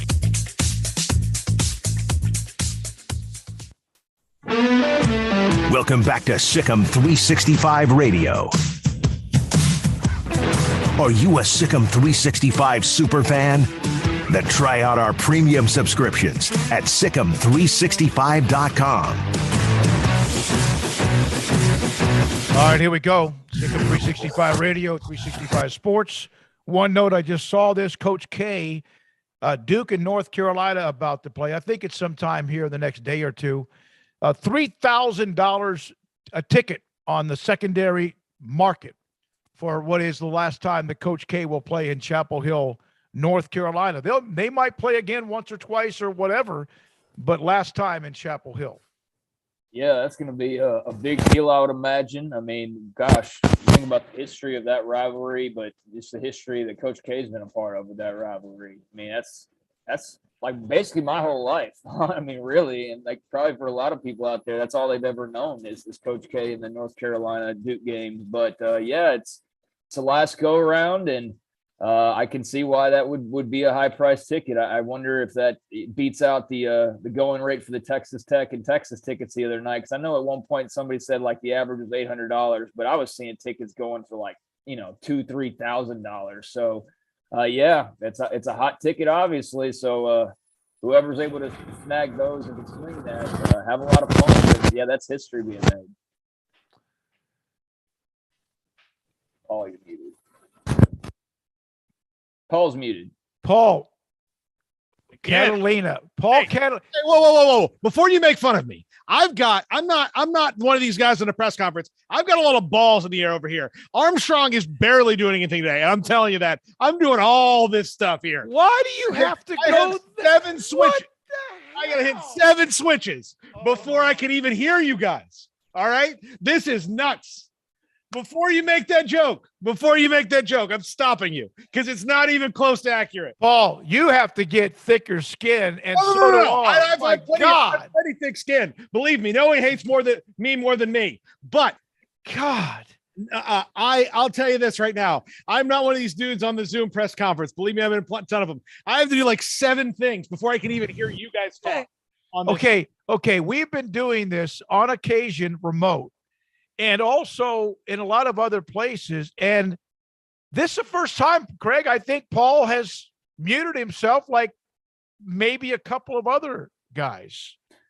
Yeah, I don't know. I mean, I had an issue, which I don't know how I had an issue because I changed absolutely nothing whatsoever when we were talking to Sam. Luckily that got worked out. But yeah, I mean, it is what it is. It's life when you're not in the studio. So. And I'm surprised that Armstrong basically is useless today, is from what Paul's basically throwing the gauntlet. He told me I had to do the audio streaming. I've got to run the commercials. He's using my account to host the Zoom. I mean, he can jump on right now and tell me what he's doing. I don't know. Well, that's too bad, Paul, because you know what? The fact that you're doing Armstrong's job but you still muted yourself, and it's just easy. That's something I should do. I have to turn my microphone off so that I don't get a ridiculous 3-pronged echo in my head when I talk during the thing, or that during the commercials, you don't hear me, drinking water or, picking my nose or whatever. So no, yeah. Okay. One time last break I don't know if it was before sale. I don't know if you guys noticed, my front door just opens up. I couldn't tell if it was your front door or just the bedroom. Or I had gone down out front. I have 2 or 3 stacks of wood. I got this great fire going. And so I said, I'm going to go get another thing, a stack of wood. And I go put it in front of the fireplace, go on the air, and here comes the wind. Just, I think it's a boogeyman. I won't sleep tonight now. All right. Now, I did the Coach K thing. Let's see. Is there anything else we haven't? I think we've touched on most of the stories. The chat room from Richard Hampton. Hey, guys, I'm from Cincinnati. and my team is going to the Super Bowl. My question is, since Big Ben is retired, who will the Steelers have to replace him? I would say your lead candidate right now is Jimmy Garoppolo. I think he's probably the leader of the clubhouse in probably Tampa and Pittsburgh right now for who they have as a bridge quarterback, because it is not, look, Mason Rudolph, you've seen what the Steelers got from him when he plays. You know, if he's playing with the same guys now, he hasn't played with Najee Harris, but the same guys that Big Ben was, and they let Big Ben go out there, a shell of his former self this last year and play, because Mason Rudolph and Dwayne Haskins aren't that good, and that's the quarterbacks on their roster. So I would think that one of those guys is there, and then they'll hope to draft one coming up. But this is not a great. You heard, you've heard people on the quarterbacks in this draft class. Not great. Not great. Yeah, no. Our friend we had on yesterday, Al Kyer, said that he was not very high on the quarterback groups. You know, they've obviously got a Pittsburgh connection there with Kenny Pickett, and that would, just make sense from a Pittsburgh to Pittsburgh standpoint. I'm sure some of the hometown fans will love that. But based on what I was reading, I mean, it definitely appears they're going to draft a quarterback. But some of the tea leaves seem to suggest that they might like Malik Willis as the next guy there in Pittsburgh. And in terms of the draft, I mean, the fact that he's a mobile quarterback, you think of the comments that Mike Tomlin made, I guess it was about a week or two ago, on wanting to have a guy who's got some mobility. I mean, Malik Willis would certainly check that box. He had a tremendous career at Liberty. Probably didn't get, as much attention as he would have gotten elsewhere, obviously, because they weren't, on national TV all that often. And I certainly didn't pay a ton of attention to Liberty games, but they've apparently, met his family and they've talked to him. Obviously, most teams probably have at this point, but I would say, if I had to just take a guess based on what I've read as of late, I would say Malik Willis might be that guy, but obviously there's a long way between now and the draft for that to change. Stephen Snook on the chat room. I like Craig's Houston question. I am more of a believer and excited in the new Big 12. I'm not naive enough to believe any of the new four institutions just come in and win a conference title, but he liked the fact that you brought up Houston, and also mentions that they will add those four, a competitive balance to the Big 12, not just in football, but also in all sports. Yeah, I mean, it can get easy to get locked into kind of the same teams because they're the bigger teams. I mean, if we were most radio shows, we wouldn't talk about Baylor nearly as much because they're not a big school, but obviously we do because that's who we cover on the main, on a daily basis. But, we also realize there's tons of A&M and Texas fans out there, but I too recognize that I know how a lot of Baylor fans feel sometimes that, these schools that aren't the blue bloods, sometimes get forgotten, but man, Houston had a really good year in football. Dana Holgerson seems to have a little something going there after that first year was a little bit forgettable. Basketball program's on fire. So that's a team that's built very strongly right now. And, I'm with you. I don't think anybody's just going to come. I don't think UCF just jumps in the Big 12 and wins 10 games right away and is in the conference title game, nor Houston, or anybody else that joins right away. But I think that they're very well positioned to be a team that could upset the apple cart perhaps sooner than some of the others. But, all four bring something different and intriguing and fun and new to the table. So, yeah, definitely going to make sure we keep track of others that are doing well and not just let it be all about like the same 15 schools all the time. All right. Here's one more from Ron W. Paul, Mutegate. Hey, look, Mutegate. Yeah, it's definitely Mutegate. Look, I'll tell you, I mean, I know I did it. I mean, I have to turn the mic. I'll just take you through the process. I can't keep the monitor on in my headsets while you guys are talking, or there's an echo. Or if I have the microphone on and it's all these different things. I have to click 6 buttons on my screen in different windows. And this is the first time we've had to do it this exact way. So this is very confusing to me. All right. But and you are doing a lot. And next time, just ask me and I'll help you out. Phil Venzer. Hi, guys. How you see how you're doing in frozen Texas. I'm on the golf course in Vegas wearing shorts. We're blocking Phil. Phil's done. That's it. Phil's done. Feels done. Oh, that must be nice. Yeah, it's not like horrific down here, but it is cold enough and icy enough that we had to make the call we made today. It started getting that way late last night, and man, that weather flipped in a big way pretty quickly. I mean, like a 30, 40 degree drop, and just really windy, a lot of snow on the ground, and not many people out based on what I've seen, but we'll be okay. Definitely. Knock on wood, not what we had to experience last year at this stage. So I for one am thankful for that. Right but now, enjoy the golf game. Yeah, I hate Phil now. 18-mile-an-hour winds. It right now is the wind chill of 11 here in Waco. It's going to get down, and again, we know that a lot of you around the country, this is nothing to you. It will not get above 30. It will not get to 32 until tomorrow around 1 o'clock. And the good news, I don't see any precipitation overnight. That's probably the good news. I think most schools have been canceled here just because of the fact that the ice won't be gone when you take kids to school tomorrow, and it may not be gone until maybe Saturday afternoon or so, really in earnest. But I knew that Central Texas was shut down today when I saw like on a crawl that like doctors' offices are closed. Like it's not just schools, and banks can take any holiday they want. That's what they do. They're banks, but they just have all these lists like Chick-fil-A opening at 4:30 or whatever, late.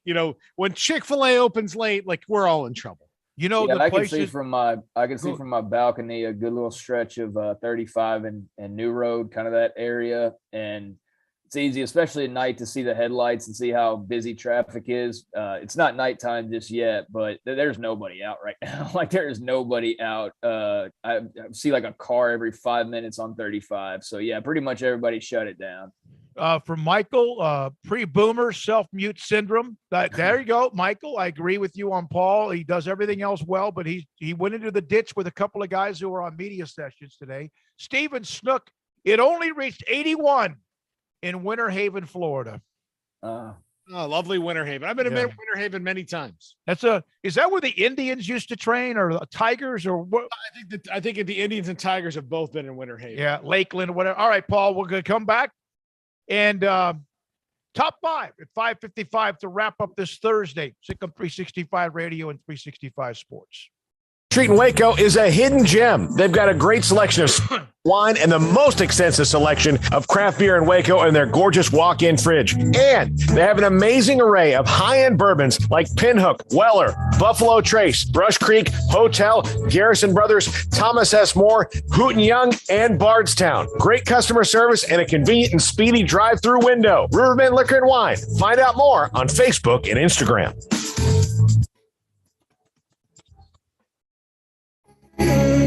Welcome back to Sikkim 365 Radio.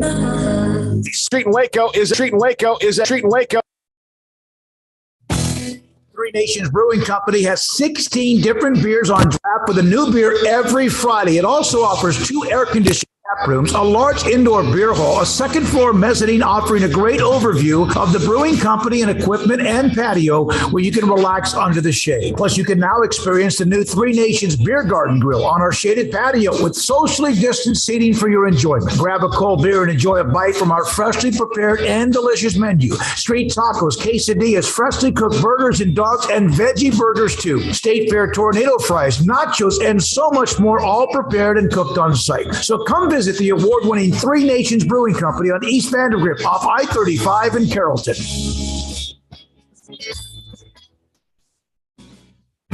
Shorty's Pizza Shack at 12th and Bagby is a homegrown, family-owned and operated must-visit pizza place in Waco. Fantastic pizza by the slice or get the whole pie to share. Great happy hour specials every single day, and it's not just pizza. Great wings. You have to try the Sikkim sauce, chili cheese fries, pizza pillows, and more. Dine in for a great hangout or carry-out. Order online at shortyspizzashack.com or do yourself a favor and bring your crew to the restaurant at 12th and Bagby. Shorty's Pizza Shack. Tell them Paul sent you by.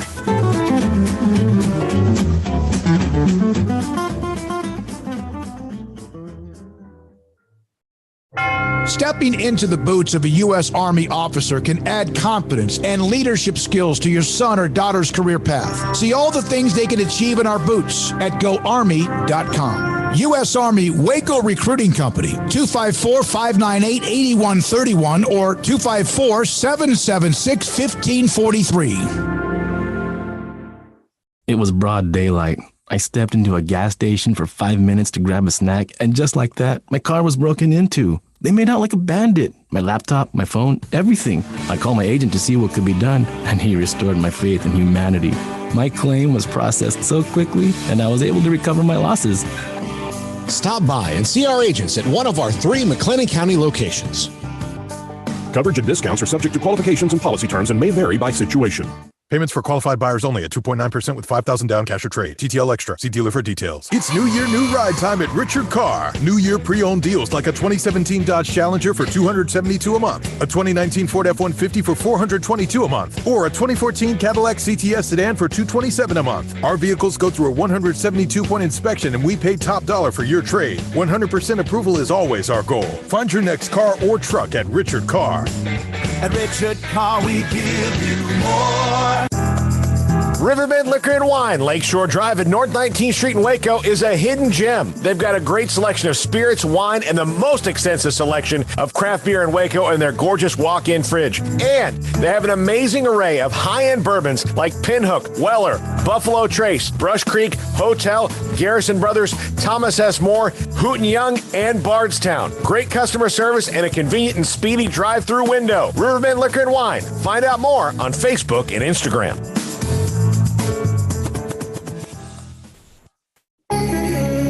Welcome back to Sikkim 365 Radio.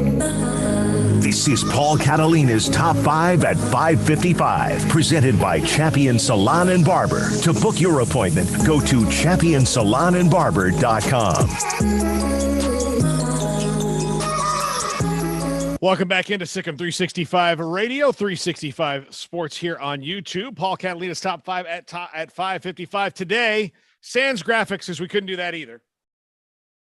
Stupid snow and ice, whatever it is. But top 5 reasons Jim Harbaugh returned to Michigan. Top 5 reasons Jim Harbaugh returned to Michigan. Number 5, they're finally where they need to be.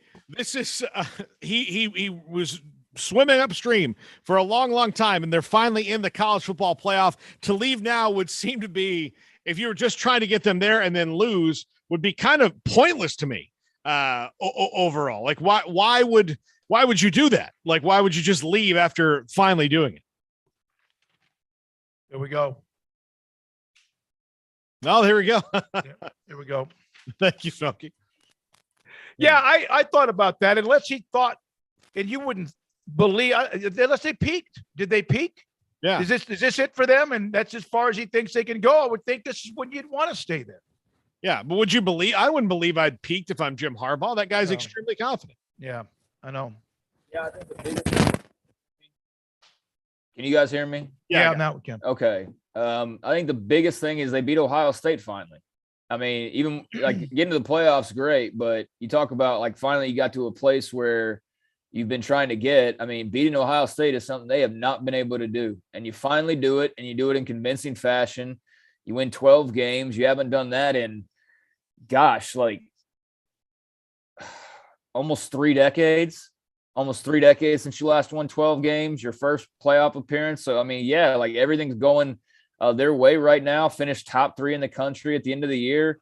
You're right. I mean, the only thing would be just if you have these grander ambitions to be back in the NFL, you know, like Matt Rule had Baylor in a really good spot where they looked like they were perched to you know, be contenders while he was around. And yet he, you know, got him to a certain spot and he decided like, yeah, I can continue here and it could be good, but I want to go to the NFL. And so if Harbaugh, if that was like his ultimate goal was to get back there, I could understand that. But in terms of like the job and all that, yeah, like it makes all the sense in the world to want to stay at Michigan with their current momentum. Craig and I are on the same page. Number 4, he's only beaten Ohio State once. Yeah. Why would you do this for a decade almost and finally get to beat them and then be like, that's all I need to do. That's all I need. Yeah, you can't even use it in recruiting, really. Like, I mean, you got to use it to finish out this class, but then if you leave, what is this? No, I'm doing the graphics. Oh, okay. Yeah, I mean, you finally beat them and you get to use it for 2 months in recruiting, and then not even coach these guys. Like that would be, yeah, that wouldn't make any sense. I mean, again, unless your ambitions were just, you got to get back to the NFL, but no, you finally beat the one guys. You got to take full advantage of that. All right, let's see, hold on, wait, where I lost it. Here we go. Number 3, the Vikings are not the ideal fit. And Smokey says all the time, there's only 32 of these jobs, but Jim Harbaugh's already had one of them and took a team to the Super Bowl. So he can super afford to be picky. And if the Vikings don't fit what Jim Harbaugh wants, then why go? This is not Lincoln Riley going to the NFL the first time where you might, and even he has some choosing power, but this isn't Matt Rule going to the NFL for the first time. And, he was choosy himself, but this was, I just wonder if the Vikings were the right fit, or on the other side of the coin, if he went there, like Max Olson said, like Michael Scott going to New York thinking I'm going to get this job. And then no, well, I mean, we just wanted to interview you for the job.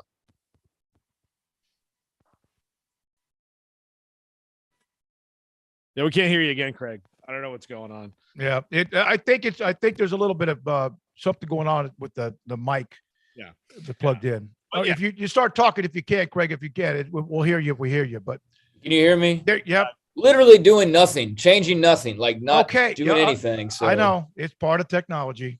Yeah. I don't even know, where were we? What were we just talking about? It's not an ideal fit for Jim Harbaugh.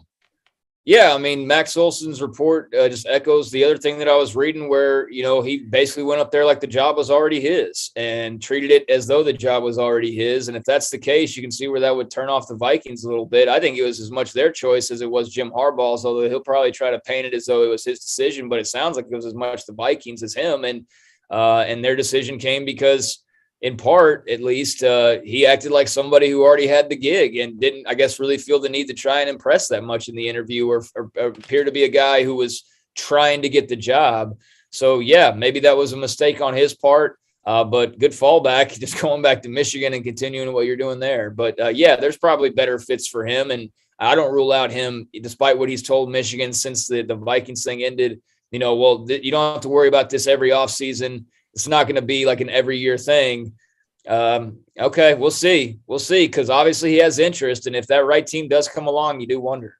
Yeah, absolutely. Well, it's also the right owner, who is that? Right. Number 2, Michigan can dominate name, image, and likeness. This is a guy in Jim Harbaugh who brought in Jordan Brand to Michigan and got them there. So I would think that his ability, it's been pretty clear in the advertising and marketing world, would be attractive to a lot of student athletes to come there. Michigan can really, really, really do well with that. Ironically, they were the school of the Fab Five who Chris Webber really was one of the people who tried to kick off that debate when he was even in college at Michigan. But Michigan could really be one of those schools. Look, it wouldn't surprise me if you told me that they're one of the schools that could spend $30 million on a recruiting class, if there's such a thing that ever happens or really does happen.